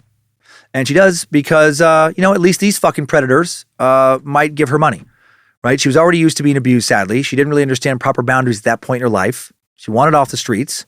She would later say the training started immediately. It was everything down to how to be quiet, be subservient, give Jeffrey what he wants. A lot of this training came from Ghislaine herself. And being a woman, it kind of surprises you that a woman could actually let stuff like that happen. But not only let it happen, but to groom you into doing it. Virginia said she escalated up the ladder because she did anything Epstein asked, never asked too many questions. They promised her she could travel the world, meet important people. They'd pay for her education. Virginia said she was lent out to Epstein's friends, politicians, and other powerful people. Epstein often said that people owed him favors, implying he could get away with anything. Virginia reported that she was forced to have sex with Prince Andrew multiple times, beginning when she was 17 in 2001, right? The guy she just won that settlement against I mentioned earlier. She said that she, Epstein, and Maxwell went out to a club in London with Prince Andrew, then returned to a townhouse. Virginia asked Epstein to take a photo of her and Prince Andrew together.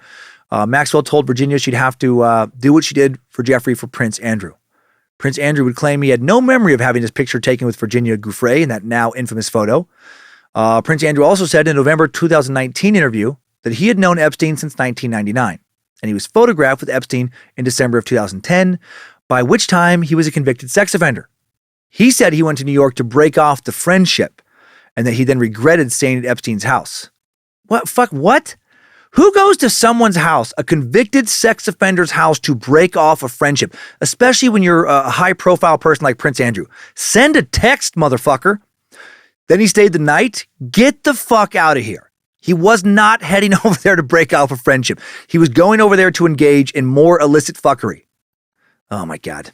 Virginia Giuffre also alleged that she was forced to have sex with New Mexico Governor Bill Richardson, and George J. Mitchell, former Senate Majority Leader, said she was also forced to have sex with Alan Dershowitz, a claim he has vehemently denied. They have both sued each other for defamation.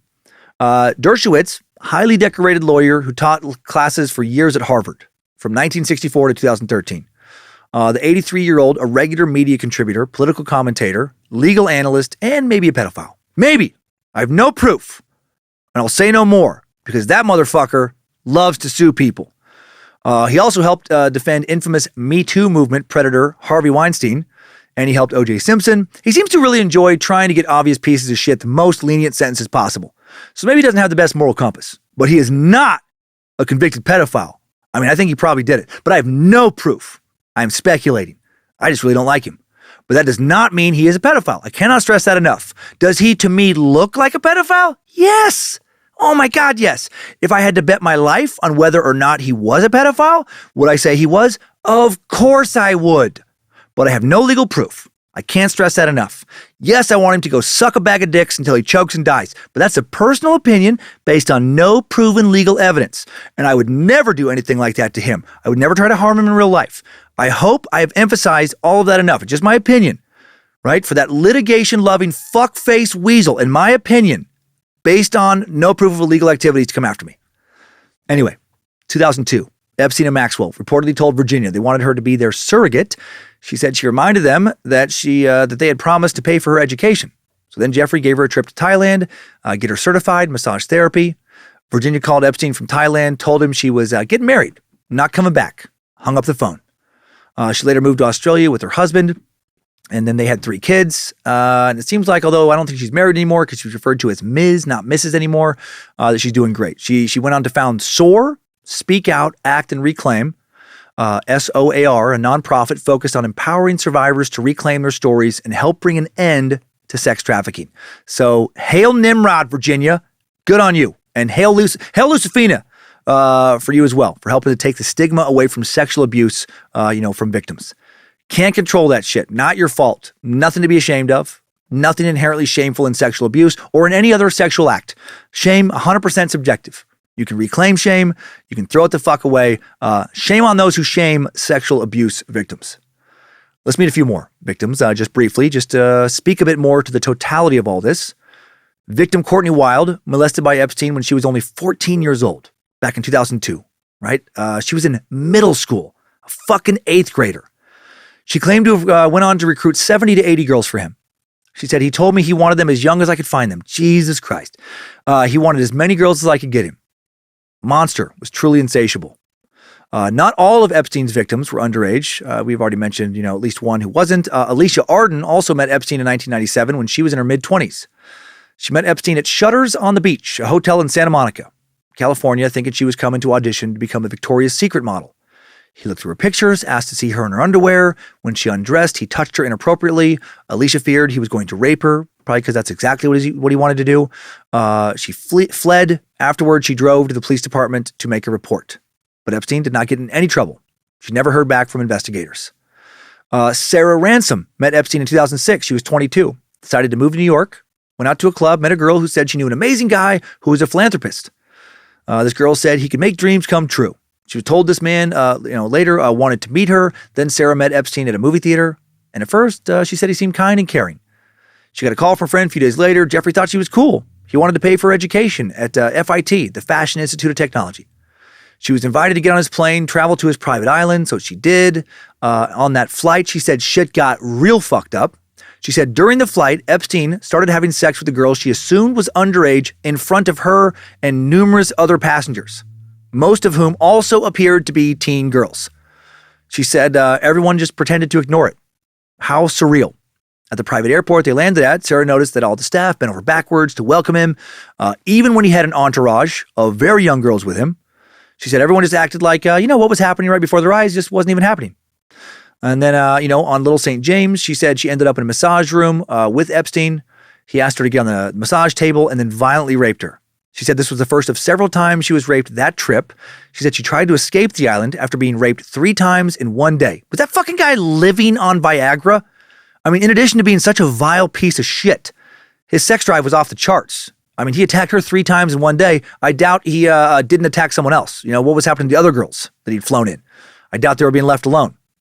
He's also working while all this is going on. It's like for a lot of days of his life, his daily routine was to make some investment phone calls, hurry up and rape someone, maybe get a massage out of the deal, work some more, get a massage, rape some more, maybe go to a gala with people like Bill Gates, Bill Clinton, Donald Trump, etc., shake some hands, take some pics, make some donations, drum up some more investment business, head back, sneak in another massage, a couple more rapes before bed.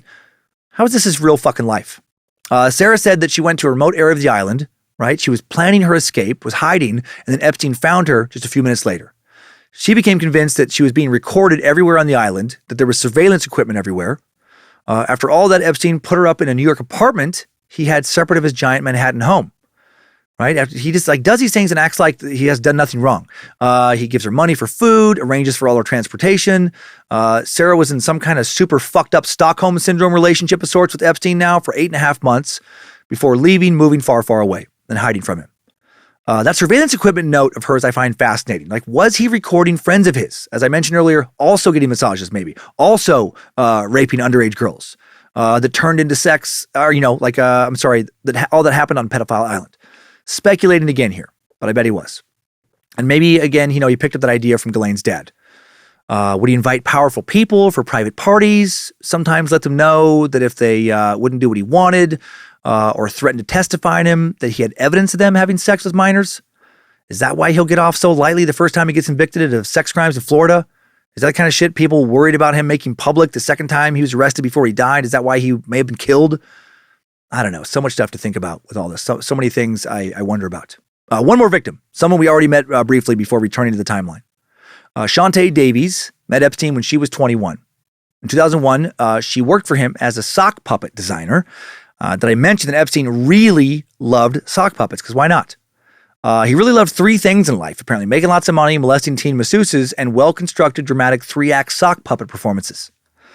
Shantae, of course, was a masseuse. She was actually a professional masseuse when she met him. She received a tour of his private island, which he called Little St. Jeff's. oh, good one. Jeff, so witty. Not Little St. James, Little St. Jeff's. Do you get it? Because his name is Jeffrey, and Jeff sounds kind of close to James, and it was his island. Oh, man, I knew he's good with money, but I didn't realize he was also so funny. After dinner on her first night, Epstein's assistant, Sarah Kellen, knocked on her door, told her Jeffrey was ready for his massage.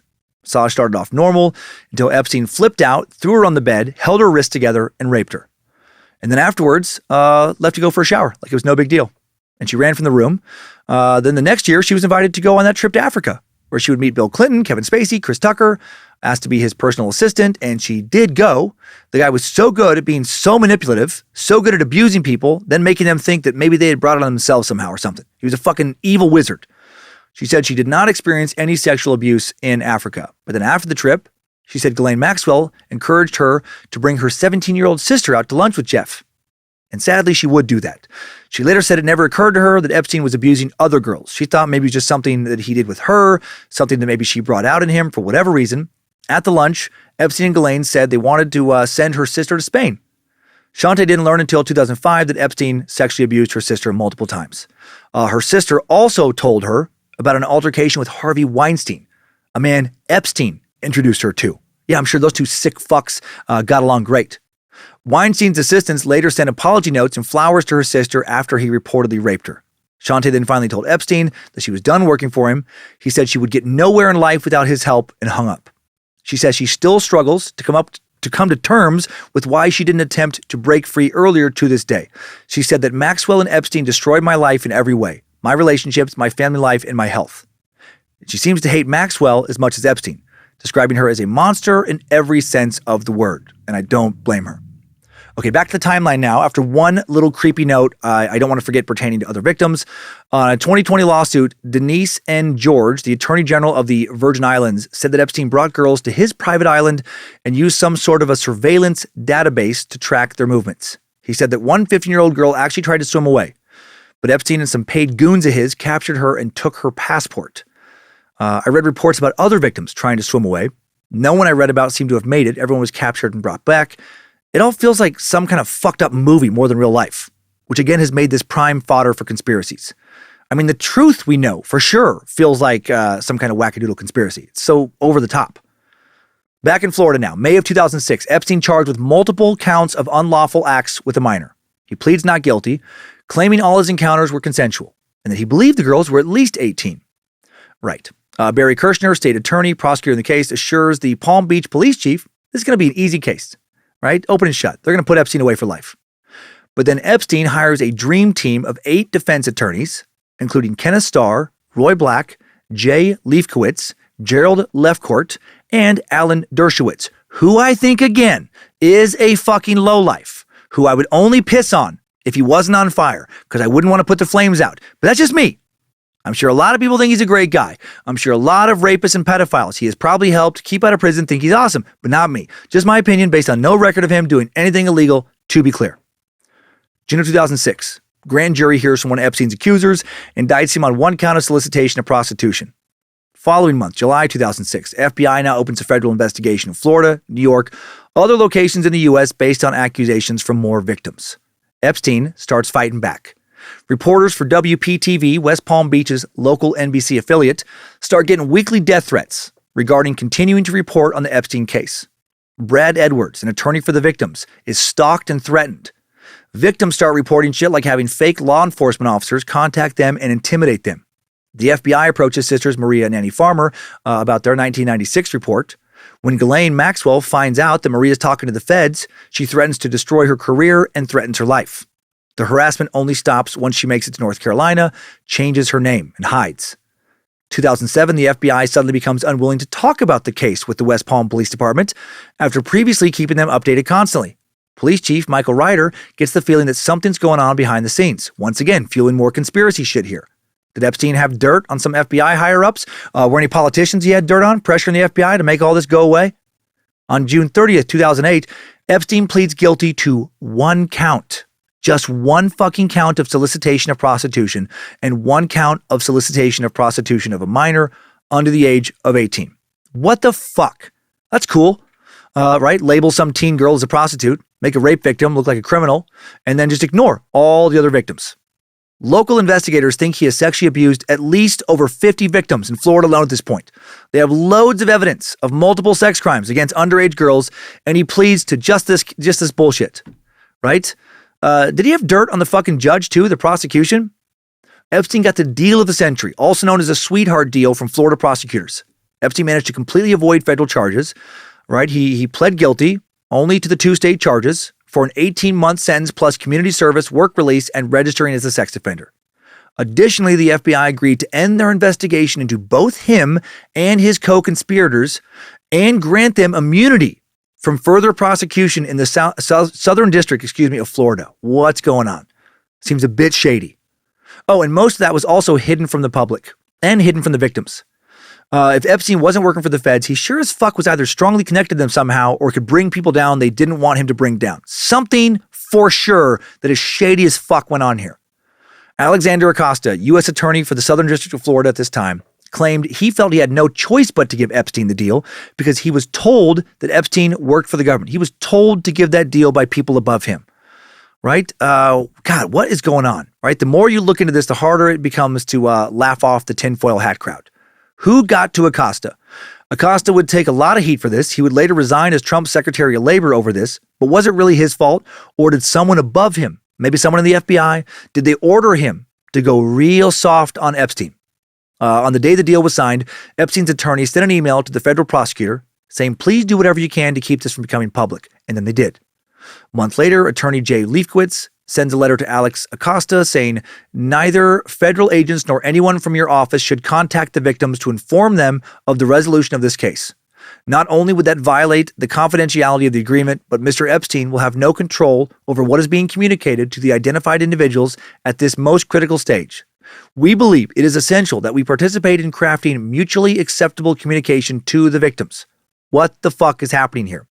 Why are Jeffrey's rights being protected more than the rights of his victims? Epstein will then be released on probation after serving just 13 months. And as you'll see, he didn't really serve the 13 months. This gets more absurd. After his quote-unquote release from the cushiest sentence ever, he registers as a level 3 sex offender in New York, a lifelong designation that meant he was at a high risk for reoffending. So that's cool.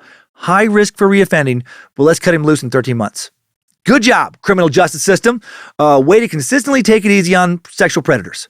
Good thing Epstein wasn't using drugs when he was raping women and girls. Then he would have really gotten in trouble. Molest or rape 80 or so women, you'll get an 18-month plea deal. Do 13 months. Sell coke or heroin, to the same amount of women and girls, and you go to prison for what? I don't know, fucking 10 years, 20, life. This fucked up deal was kept secret from Epstein's victims. Like I said, they didn't know about it until after he pled guilty in court, and that is a violation of the Crime Victims' Rights Act of 2004, which states that victims must be informed about developments in their cases. Government lawyers promised victims they were investigating the case after the plea deal had already been made, illegal and blatantly unethical. In July of 2008, Epstein's victims will file an emergency petition under the Crime Victims' Rights Act because they were never informed. They were represented by Bradley Edwards. Again, something shady's going on here, right? A few months later, October 2008, Epstein officially begins his work release program. Oh my God. Traditionally, the Palm Beach Sheriff's Department does not allow work release for sex offenders during their sentences. But, it's Epstein. It's Johnny above the law. Johnny fucking tight muscles. He did what he wanted, almost always, right up until he got caught at the very end and then got murdered to keep quiet. Killed himself because he was sad. As part of his work release, Epstein would be able to go to his office 12 hours a day, 6 days a week. He paid a deputy $42 an hour to monitor him outside the prison. According to the Washington Post, this was not the only luxury he was afforded. His cell door was allegedly left unlocked. He often spent more than the 12 hours at a time away from his cell during those 13 months. Also allowed to spend 4 hours a day unsupervised in Palm Beach. What is happening? And he reportedly, this is not 100% certain, but I do believe it. He reportedly kept getting massages from underage girls who he molested and raped while he was technically in fucking being incarcerated for molesting and raping teenage girls who he paid to massage him. No wonder there are conspiracies with this guy.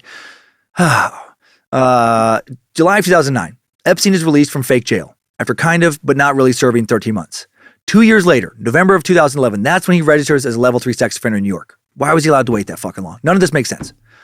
Then he just goes about his life exactly as he had before. Nothing changes other than some people, probably not many, now seem to distance themselves from him, at least publicly. But he's still incredibly wealthy, incredibly powerful, influential, still rubbing shoulders with the elite in, New York's upper social scene. He would tell the New York Post, "I'm not a sexual predator. I'm an offender. It's the difference between a murderer and a person who steals a bagel." That's what they actually printed that he said. Spin and rationalization of the year. For the next 8 years, he'll continue to fly around the world, vacation with princes and politicians and business leaders, take many of them to his private fuck island. He, and Ghislaine Maxwell will continue to molest and rape girl after girl. He'll buy Great St. James, an even bigger pedophile island, start construction plans for a bigger rape compound. And then in February 2019, a judge rules that Alexander Acosta violated the Crime Victims' Rights Act by failing to inform Epstein's victims about the plea deal. Why did it take so many years? Then 5 months later, July 6, 2019, convicted sex offender, but not sexual predator. Let's not get crazy. Epstein is arrested at the Teterboro Airport, New Jersey, on suspicion of sex trafficking minors. Wonder why they finally went after him now. Was he no longer a valuable government asset at this point? Did he serve his purpose? And now they're going to bury him? July 8, 2019, Epstein is indicted on these on new charges. Prosecutors from the U.S. Attorney's Office for the Southern District of New York alleged that from 2002 to 2005, Epstein sexually exploited and abused dozens of minor girls at his homes in Manhattan, Palm Beach, and other locations. And that Epstein used cash payments to recruit a vast network of underage victims as young as 14. Same shit as before, the crimes that should have put him in prison for life back in 2008. Prosecutors state that Epstein knew these girls were underage because they expressly told him their age. Yes, That's how you know someone's underage. If you're like, how old are you? And they're like, I am underage. Prosecutors said Epstein worked and conspired with others, including employees and associates, who facilitated his conduct by, among other things, contacting victims and scheduling their sexual encounters with Epstein. So gross. How many people were involved in making sure this predator got to grope and fuck the teens he wanted to exploit? How many knew exactly what was going on, let it keep happening, so it didn't fuck with their paychecks? Prosecutors hoped that this time they could finally indict some of Epstein's co-conspirators if he would be willing to give up info on them. Epstein's attorneys tried to argue that the new indictment was double jeopardy. Prosecutors fired back that this indictment was valid because, in addition to the initial Florida victims, who he didn't really get in trouble for harming, they had loads of new victims and new crimes. Authorities now raided Epstein's Manhattan home, seized God knows how many nude pictures of underage girls, an expired Austrian passport with Epstein's photo and a different name, and a stash full of cash and diamonds, locked in a safe. Prosecutors at Epstein's bail hearing say that Epstein tried to buy off potential witnesses with intimidation and aggressive tactics. As late as 2018, he wired $100,000 to a person named back in 2008 as a possible co-conspirator, wired $250,000 to another co-conspirator. Epstein was denied bail July 18th, 2018, then sent to await trial at the Metropolitan Correctional Center in New York City, a federal prison that has housed high-profile offenders like previous Suck subject and prison escape wizard El Chapo. And on July 12th, 2019, Alexander Acosta resigns from his position as Secretary of Labor. President Trump tweeted, Alex Acosta informed me this morning that he felt the constant drumbeat of press about a prosecution, which took place under his watch more than 12 years ago, was bad for the administration, which he so strongly believes in, and he graciously tendered his resignation. July 23rd, 2019, a U.S. appellate court ordered the release of previously sealed court documents filed in a defamation suit related to Epstein's sex trafficking ring. These documents were related to a 2015 defamation lawsuit of Virginia Giuffre against Ghislaine Maxwell. That lawsuit had been settled in 2017. Love that Virginia went after all of them. Giuffre accused Epstein of abusing her from 1999 to 2002 with Maxwell's assistance and participation in both New York City and Palm Beach. Maxwell, of course, denied those allegations. Epstein had already settled with Giuffre in a separate civil suit in 2009. In that lawsuit, she alleged she was sexually abused by Epstein and his adult male peers, including royalty, politicians, academicians. It's like academics, but I've never seen that actually before. Academicians, I don't know. Academics, businessmen, and other professional and personal acquaintances. Additionally, Bradley Edwards' 2018 defamation lawsuit against Epstein, stemming from Epstein waging a smear campaign against the attorney for the Florida victims back in 2008. I didn't even talk about so much shit. Now released to the public. This lawsuit was settled 1 day into the trial. Epstein apologized, agreed to confidential terms. Also on July 23rd, Epstein found in his cell with neck injuries. His cellmate, Nicholas Tartaglione, former police officer charged in a quadruple homicide, began yelling and guards rushed over. He noticed that Epstein had a sheet around his neck. Epstein said he was attacked. Taglione denied this. Why would Nicholas yell for help if he just attacked him? Also, why would he want to save this fuck's life? That Nicholas dude, holy shit, is he one scary looking motherfucker. His trial has just been finally scheduled for March 2023. Big ass bodybuilder dude, at least in some pics. Looks like a mafia hitman in a movie. The scariest mafia hitman you've ever seen. If he would have wanted to kill Epstein, he could have easily done it, and quickly. Epstein was now placed on suicide watch, and due to, how high fucking profile this case is, you would think that a suicide watch should be taken seriously, but it was not. Suicide watch inmates have to wear a smock. They can never be in full darkness. They have no bedding materials that can be used for a suicide. That's what's supposed to happen. There were already worries about Epstein in this capacity. Obviously, he'd already been in the special housing unit since July 10th due to fears he was, going to commit suicide and other safety concerns, probably concerns that maybe somebody wanted to kill this motherfucker. July 26, 2019, federal judge grants prosecutors motions to place a protective order on some highly sensitive material they were going to give to the defense. What material? We still don't know. It would never be released to the public. Too bad the prosecution couldn't have accidentally lost some of it, and then maybe it could have been uploaded to the internet. Maybe that material evidence of who Epstein was about to rat on. July 29, 2019, Epstein officially removed from suicide watch, not protocol. No one understands why this happened. Next day, July 30th, Epstein transferred back to prison, required to have a cellmate at all times, assigned to the cell closest to the correctional officer's desk, about 15 feet from a cell. but he's not given a cellmate. Epstein made his last court appearance July 31st, 2019. Next court date set for October 8th. August 6th, Epstein meets his lawyer, Dave Schoen. Epstein seemed excited about working on his case, but then after this meeting, he reportedly became depressed and haggard. 2 days later, August 8th, 2019, Epstein signs a new will and commits his estate to the trust in the Virgin Islands to make it more difficult for his victims to ever get restitution, because he's a piece of shit. His brother was set to inherit Epstein's entire $577 million estate. Luckily, that won't happen. It will go to a trust for victim restitution. Actually, as of December 2020, that fund had already received more than 100 claims and paid out tens of millions of dollars to victims. So that's good. It continues to pay out. August 9th, Epstein met with his lawyer, actually multiple lawyers this time, for most of the day to discuss his case. Some will speculate that this talk really didn't go very well, and that because Epstein knew there was no way he was going to weasel out of spending the rest of his life in prison, he began making plans to off himself.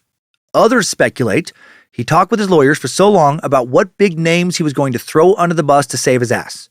And then when word got back to one or more of these names, it was decided he needed to die immediately.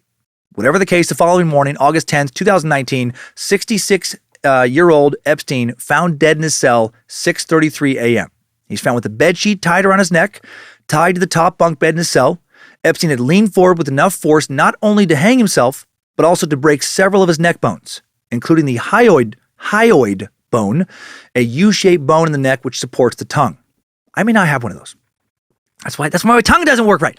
There will also be a lot of speculation about all this, with some saying he could not have broken those bones alone, that there was no way he hanged himself. Someone had to have been led into his cell and they strangled him. Prison staff cut the sheet, tried to administer CPR. He was pronounced dead an hour later. August 16th, 2019, New York City medical examiner Barbara Sampson concluded that Epstein did commit suicide by hanging. The autopsy found that several neck bones had been broken. As I said, one of those bones, the hyoid bone, most commonly associated not with suicide, but with homicidal strangulation. But that wasn't a reason for her not to rule it as suicide. The FBI and Inspector General opened an investigation into Epstein's death, but ultimately agreed with the medical examiner. And the conspiracy crowd will collectively shake their heads at this, throw up their hands and say, of course they did. He was working for the FBI. They either had a hand in his death or at least sanctioned it. Epstein's lawyers, Martin Weinberg, Reed Weingarten, Michael Miller, vowed to conduct their own investigations. Epstein's brother Mark hires a pathologist, Michael Baden, former NYC medical examiner in the late 70s, who found evidence suggesting murder. But Baden was fired for making too many errors during his time as medical examiner. So can his examination be trusted? Baden noted that the hyoid bone and thyroid cartilage were broken, which according to him, way more common in homicidal strangulations. Baden said on Fox and Friends that Epstein's injuries are extremely unusual in suicidal hangings and could occur much more commonly in homicidal strangulation.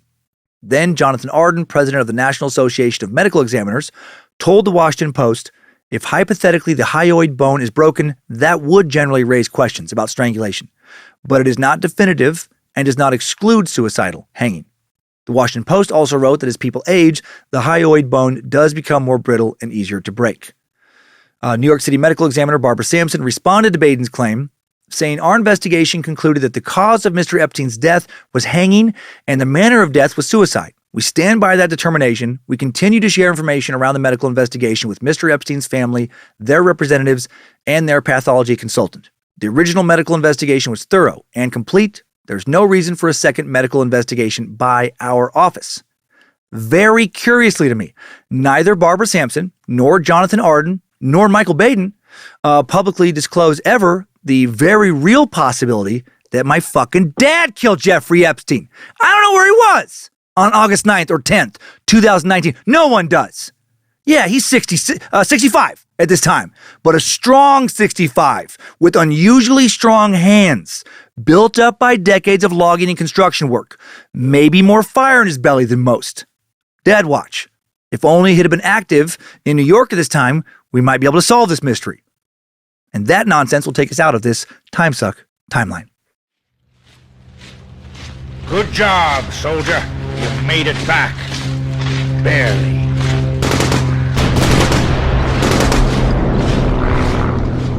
And the end of the timeline will take us to the end of part one of this two-part episode, really. I guess 2 episodes, but two-part series. No big recap this week. We'll save that for next week. For now, I'll just say what a piece of shit, right? This guy was, obviously. Even if he wasn't connected to any power players when it came to them also sexually abusing teen girls, but he probably was connected to many. Just such a truly disgusting human being, right? He came from so little to achieve so much, so much. He was worth hundreds of millions of dollars by the end of his life, and he could have done so much good with that money. And he did do some good. He donated some to very cool research. He donated to other great causes, like helping stop, the AIDS crisis in Africa. But he was simultaneously molesting and raping so many young women and girls, dragging them and others into a sick game of recruiting more young women and girls into his predatory bullshit. He used his power to prey on the powerless. Not only raped girls from broken homes or from no homes at all, also sent his goons to terrify them into not testifying against him once they went to the police. He was a disgusting tyrant. And so many people, even if they didn't join in and harm women and girls along with him, at the very least, they looked the other way. The whole thing, conspiracy or not, is just so dark and sad. I look forward to deep diving the conspiracies that surround this and his death next week, now that we have a pretty good understanding of who this guy was and who he rolled with. For now, let's get to today's top 5 takeaways. Timesuck Top 5 Takeaways. Number 1, Jeffrey Epstein, born into a working-class family in Brooklyn, New York. As an adult, he became a financial manager for billionaires, maybe masterminded a Ponzi scheme, maybe blackmailed people like Lex Wexner into giving him a lot of money, maybe worked as some kind of government operative, and all that almost made him a billionaire. Probably. No one knows exactly how Epstein made all of his money. Most suspect he made it through a combination of charging fees, stealing, bribery, money laundering, and I think maybe some blackmail. Aided by surveillance equipment, recordings probably helped as well. Number 2, Epstein owned some seriously lavish fucking properties. The largest private residence in Manhattan, a 7,500-acre ranch in New Mexico, a mansion in Palm Beach's most desirable neighborhood, and 2 private islands in the U.S. Virgin Islands. And he sexually abused minors at all those properties, and more. In fact, the Little St. James Island became known as Pedophile Island. Number 3, Epstein and his co-conspirator created what has been called a sexual pyramid scheme. Epstein and Ghislaine Maxwell, his partner in pedophilia, recruited vulnerable girls, offered them money or other financial opportunities in exchange for massages that were covers for Epstein and sometimes Maxwell as well to assault or rape these girls. When he was done attacking one girl, he would typically ask them to bring him more girls for money. Generally having nothing, they often did, and then those girls would bring even more girls. There are about 80 confirmed Epstein victims. There are probably hundreds, if not thousands, more we don't know about. He was very active for a very long time. Number 4, Epstein was found dead in his jail cell the morning of August 10th, 2019. He was found with the bedsheet tied around his neck, tied to the top bunk bed in his cell. Epstein had either leaned forward with enough force not only to hang himself, but also to break several of his neck bones, including the hyoid bone, a U-shaped bone in the neck which supports the tongue, most commonly associated not with suicide, but with homicidal strangulation, or someone else choked the fuck out of him and then left him to hang in his poorly monitored cell in what kind of looked like a suicide.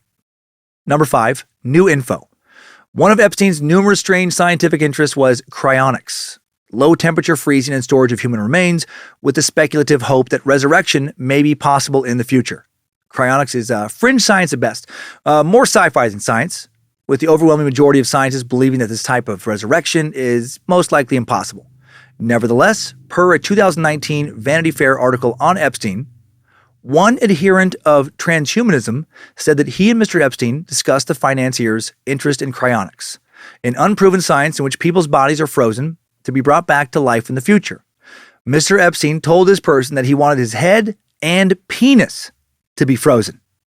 Not just his head, but his dick too. Of course he did. His 2 favorite possessions, which I do get actually. My brain is my most important possession, and my dick is probably my second. I am quite fond of it. We've had so many good times together. But I can also have fun with a new dick. I mean, if I'm going to be brought back in the future, just keep my brain in working order, because that's where the real me lives, right? My memories, personality, predilections. I'm cool getting a new body. A young body with no back problems. Solid pecs and biceps. Thick ass and thighs. High metabolism. 6-pack. Fuck yeah, bro. Nice. Late 20s model with a nice new dick. That looks just like my old dick, but less mileage. And 2 solid balls, instead of 1 good one and 1 damaged one. Damn you, slippery monkey bars. And I'll stop now. Timesuck Top 5 Takeaways.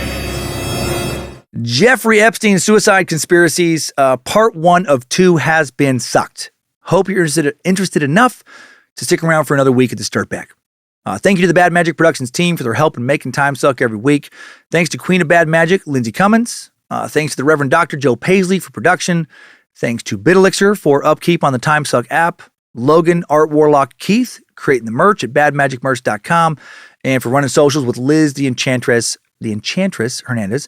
Thanks again to Livia Lee for kicking off the research on this one. Great job.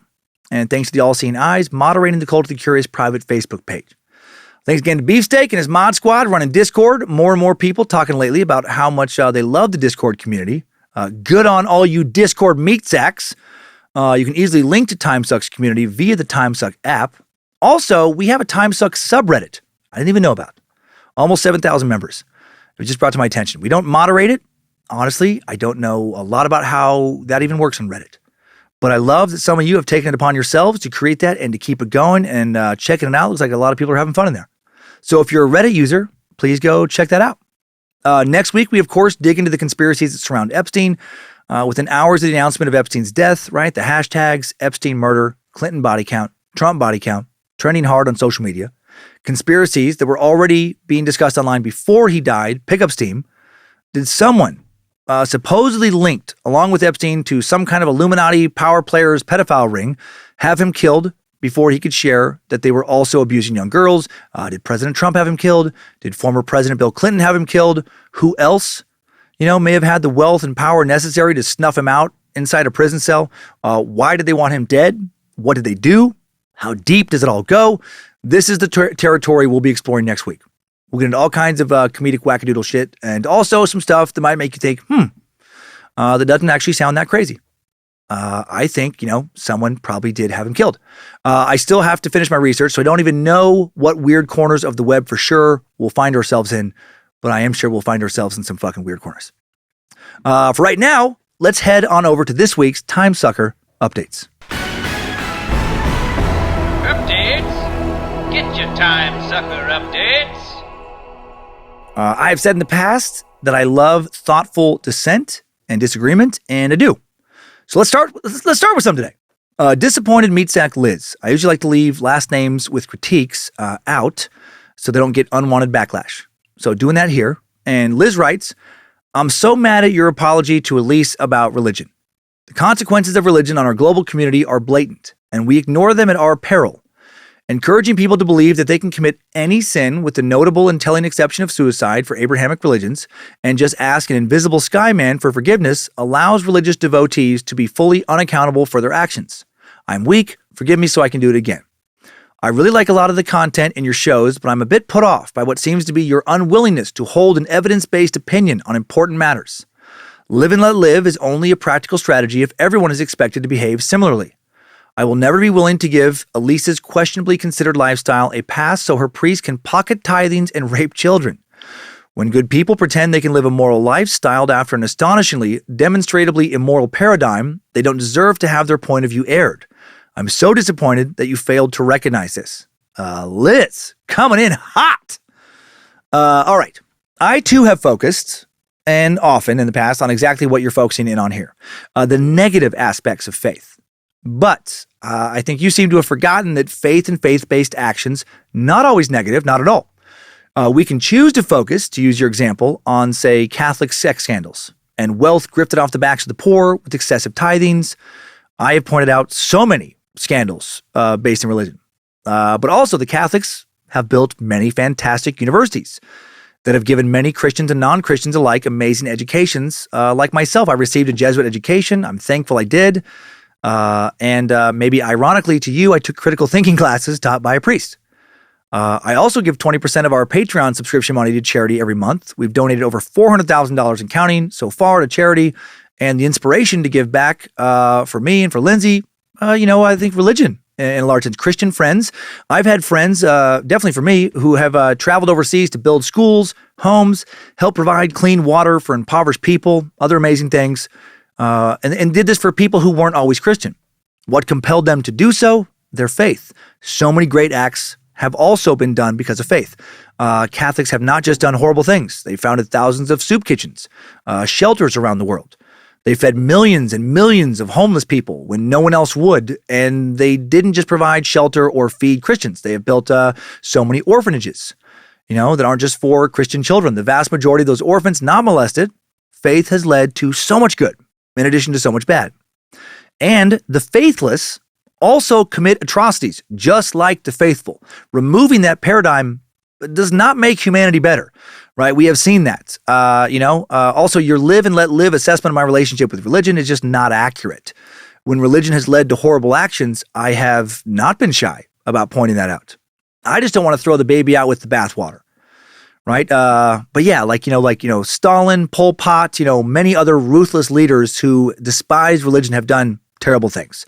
So I meant to say it earlier. Taking religion out does not make everything better at all.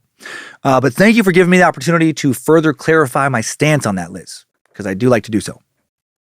Next up, some communist criticism from Super Sucker Jack. Also leaving the last name out. Oh, that's not that bad, but still. Jack writes, Dear Dan the Man, Dan Areno, hold me closer, Tiny Danster. That's clever. First off, just wanted to say, love the podcast as usual. One thing I admire is that you always do a great job of covering events from different perspectives and usually do so in an accurate and entertaining way. That said, today I'm writing in to beg you to stop using the wrong terminology when talking about socialism and communism. Communism, by definition, is a classless, moneyless, and most importantly, stateless society where resources are shared and the workers control the means of production. Socialism, on the other hand, is the transitional phase that includes a dictatorship of the proletariat, strong centralized power, and more often than not, some form of authoritarian control. While many of the parties currently and formerly in control of socialist nations have communist in their names, this is rather an acknowledgement of the end goal, not their current economic system. Furthermore, when you say certain types of socialism work better with the rest of the world, you are correct, but not for the reasons you think. Most likely when you say this, you're referring to democratic socialist or social democratic parties. Yes, they're different, and yes, it's dumb that they just switch the words. And I'm saying this, you are correct, but only because these economic systems also have a centralized power, unlike communism, which is stateless. Here's a link to the definition of communism on Wikipedia. However, some iteration of this definition is there in almost any and every definition of communism written by non-biased academics. Secondly, and I know this is going to get you all riled up, but hear me out. I think the current situation in Ukraine is a bit more nuanced than you have led on in your last episode. Is Putin an evil, power-hungry despot? Right? Invading Ukraine for resources and influences? Yes. Do I believe that he is actually worried about the Nazi problem in the Ukraine? No. Does that mean that Ukraine doesn't currently and historically have huge issues with Nazi ideology pervading their government and general population? Also no. Ukraine has a huge issue with Nazism, and when they revolted in 2014, it became more clear as Ukrainian quote-unquote stormtroopers, not my words, I included news sources from this time frame, traveled through Ukrainian villages murdering ethnic Jews and members of the LGBT community. I have friends and family in Ukraine. This is a trend that didn't stop in 2014, but was not regularly a topic of U.S. news as the U.S. backed the overthrow of Ukraine's previous government. My point in all of this is that sometimes there just is no good guy in a war. Putin is awful for making the power grab he is, and I certainly don't think he cares about Nazi sentiments, but I'm not sure a country with a large Nazi presence in its military and citizenry deserves our applause and support either. Here's a few links to the articles. Hope you read this on the show, but if not, I'd encourage you to dig deeper in reference to a growing trend of Nazism across Eastern Europe in the last 2 decades. It's not just Ukraine. In fact, Poland has been having many of the same struggles over the last 15 to 20 years. I understand it's easy to want to support the David in what appears to be a David and Goliath type of engagement. That said, maybe sometimes it's just not our place to support either side. I think as Americans, we regularly try to make things good or bad, black or white, righteous or evil, and often miss that sometimes both sides suck. Here are 3 of those links from 2014 regarding the growing Nazi problem in Ukraine and Poland, and those are in the episode notes that are on the app. I hope you get a chance to see this and at the least consider my words. Sorry, not sorry for the link to this email. Most importantly, keep on sucking, Jack. Jack, I hear your frustration, my man. Starting with the initial stuff about socialism and communism. Yes, there are many variations of socialism out there, and communism is separate. Your definitions are correct. Yes, according to Marxist philosophy, the end goal of a true communist state is a stateless society where the people work together and essentially govern themselves. I personally think that's a ludicrous pipe dream that will never ever successfully happen and is sold to people revolting but not ever really tried to be carried out. It goes against so much of what I consider about, feel about human nature. It's a nice thought, never going to happen. Not saying that you believe this either. I try to use that term, though, for simplicity's sake when referring to governments that identify or have been historically identified with that often misused term.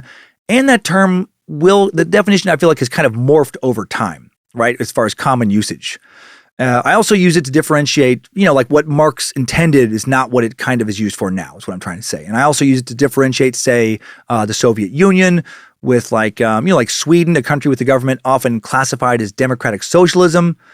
Yes, that is a type of socialism I think works well in certain parts of the world. And as a lover of many aspects of capitalism, would like to see the U.S. adopt some aspects of Nordic governments to help save the middle class. I hope these things I'm saying here do clear up some of what you were concerned about.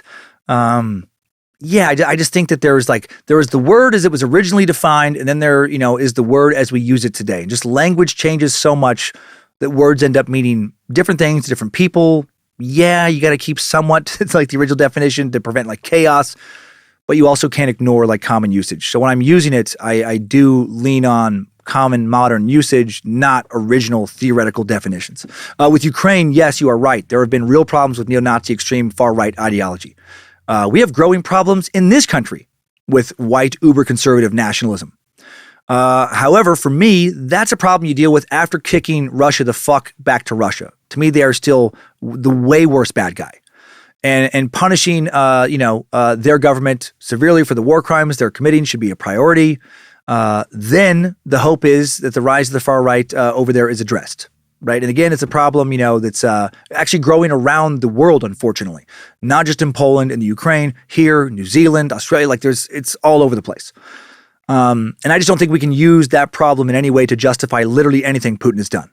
And so I don't think it's worth a lot of immediate attention right now. So I hope that makes sense. I think we address one problem at a time. Putin is the Western world's number one problem in my mind right now. Let's figure out how to fuck with him, then worry about the other shit later. Now let's get some extra Amish insight from the child of two former Amish folk, a sweet sack with the same last name as two Amish people we have talked about in previous Amish Sucks. Ruben Gingerich writes, "Greetings, Almighty Sucklord. I bring before you a long email that's worth the read, I promise. First of all, let's get the ass kissing out of the way. I'm in love with this podcast. Huge shout out to Tony Vogel, thanks for the phonetics, for spreading the suck and getting my ass to your show in Kansas City last October. She's an amazing meat sack. I've been sucking hard and fast ever since. I've been binging my way through the episodes from the beginning, still have a ton of suck to suck. But when I saw your latest episode was on the Amish, I knew I had to listen to that one right away. I grew up in Jamesport, Missouri, a town of about 500 that has a large Amish population. Both my parents grew up Amish, but soon after their Rumspringa period, both of them decided to ditch that fear-based cult of control and left the Amish. I thank Nimrod every day they made that decision. They were shunned for years, but by the time I came along, the shun was slightly less shunny, and we were able to visit our extended families. I wound up spending a good amount of time adjacent to a lot of Amish people and tradition. I was ready to listen to this episode and tear you apart on all the common misconceptions people have about the Amish. Well, I should have known better. You fucking nailed it. I especially like that you focused on the attire so much. This is so crazy. My mom, when she was a girl, had to get in front of the entire congregation on her knees and repent. What was her sin? Wearing a dress that was measured to be a half-inch too short. She's got a ton of these stories that show the ineptitude and ignorance of the Amish. Great job covering this aspect as always. Interesting side note. You mentioned the Supreme Court case about Amish kids going to public school in Wisconsin and the Amish fighting against this in Wisconsin versus Yoder. My mom was a 7th grader at that very school at that time when that went down. Mr. Yoder, the guy that started all that in Wisconsin, actually recently passed away in my hometown of Jamesport. Now let's get to the coolest part. I almost dropped my phone when you brought up Emma Gingerich. We share a last name but no relation. Pretty common in these inbred Amish circles. In her book, she mentions that when she first left her Eagleville community, she stayed with an ex-Amish lady for about 2 weeks before she moved to Texas. That ex-Amish lady, none other than Mary Gingerich, my rebel badass of a mother. She had heard through a mutual friend that Emma was leaving the Amish, volunteered to drive the hour from Jamesport to Eagleville to go pick her up and house her. She stayed at our house for those 2 weeks while we narrowly dodged her controlling-ass father until we set her up with some family friends in Texas and got her on her feet. Emma now has an incredible life story that I'm proud to say my mom was a part of. So a giant shout out to the sweet, kind, and appropriately rebellious angel of a woman that I get to call my mother, Mary Gingrich. That's fucking awesome. Hope you enjoyed the story. I did. And hope it gets read on the podcast. It did. Suck me hard and suck me long, Ruben Gingrich. P.S. You read both my names correctly at some point in the Amish Suck, so if you fuck them up, that's on you. Okay, well played, Ruben. That name must be pretty common. Hope you're not also related to Ed Gingrich. Or hope you're not, I guess not also. Hope you're not related to Ed Gingrich from the most recent Amish-related episode we just did. That would not be a fun association as much. Well, but, never mind. Poor guy. That's a tricky one. He's suffering. So fucking cool that your mom helped a young woman out whose story we featured so prominently in the original Amish episode, Suck 284. Emma is that young woman, if you don't recall, who didn't really even speak English when she fled her community, when she was just a teenager, didn't know who the fuck George Washington was, thought that was somebody's grandpa, and she went on to write Runaway Amish Girl, The Great Escape, made it out with barely an 8th grade education, now has a master's, an MBA, kicking ass, and Ruben, your mom is a big part of why. So hail Rebel Angel, Mary Gingrich. I like that term, Rebel Angel, rebellious angel. And thanks for writing in. Awesome update. Keep on sucking, you beautiful, barely inbred bastard. And now let's end with a shout out to persistent sucker, Rachel Layton, who's been dying to get into the show. She writes, hello, King of the Suck, me again. Shocking, I know. We had a birthday dinner for my brother John last night, and guess what he was listening to? If you said Timesuck, you'd be right. Why, you might ask? It's because he is truly your biggest fan. His birthday, still on the 8th, this coming Friday. I'm still begging you for a mention of him on an episode. I'd be forever grateful to you, sir. You truly put a smile on his face. Thank you for your time. Side note, he has no idea I'm doing this. Thank you again. Talk to you tomorrow. Rachel, I got your message and other messages. All of them. I just recorded episodes too far in advance as I emailed you back to get this shout out in and on time for John's birthday. But here it is. A belated shout out, better than no shout out. Happy late birthday, John. Hail Nimrods. And be very nice to your sister Rachel, who clearly loves you very much. And if you fuck with her, she's probably not going to let it slide. She's very persistent. Hail Nimrod to you both. Thanks for the messages, everybody. Thanks, time suckers. I needed that. We all did. Thanks again for listening to another Bad Magic Productions podcast, Meat Sacks. Please don't make so much money this week and then just use it to scare teenagers into not going to the authorities after you sexually abuse them. Don't be an Epstein. Just enjoy your island. Give some money to charities. Be a good meat sack. Help those less fortunate than you instead of exploiting them, and keep on sucking.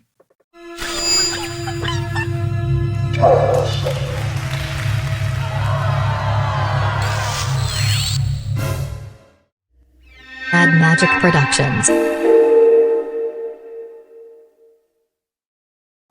Dan, Yeah, what's up, man? that was a great episode. Oh, thanks, man. I like that you exposed him. Yeah. And people get the truth. Yeah. All that aside, I have an island. You have an island? I have my own island, and I have a helicopter. You have a helicopter? Yeah, it's out front right now. Yeah? And we're kind of on a tight schedule. So Okay. when you get done in here, just come meet me out there, and we'll fly to my island. What do you want me to do on your island?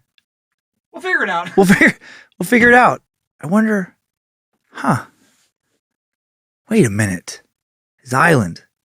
Helicopter. Does he want me to give him massages? That is fucked up. And kind of flattering. I mean, did he forget how old I am? Could I pass for 16?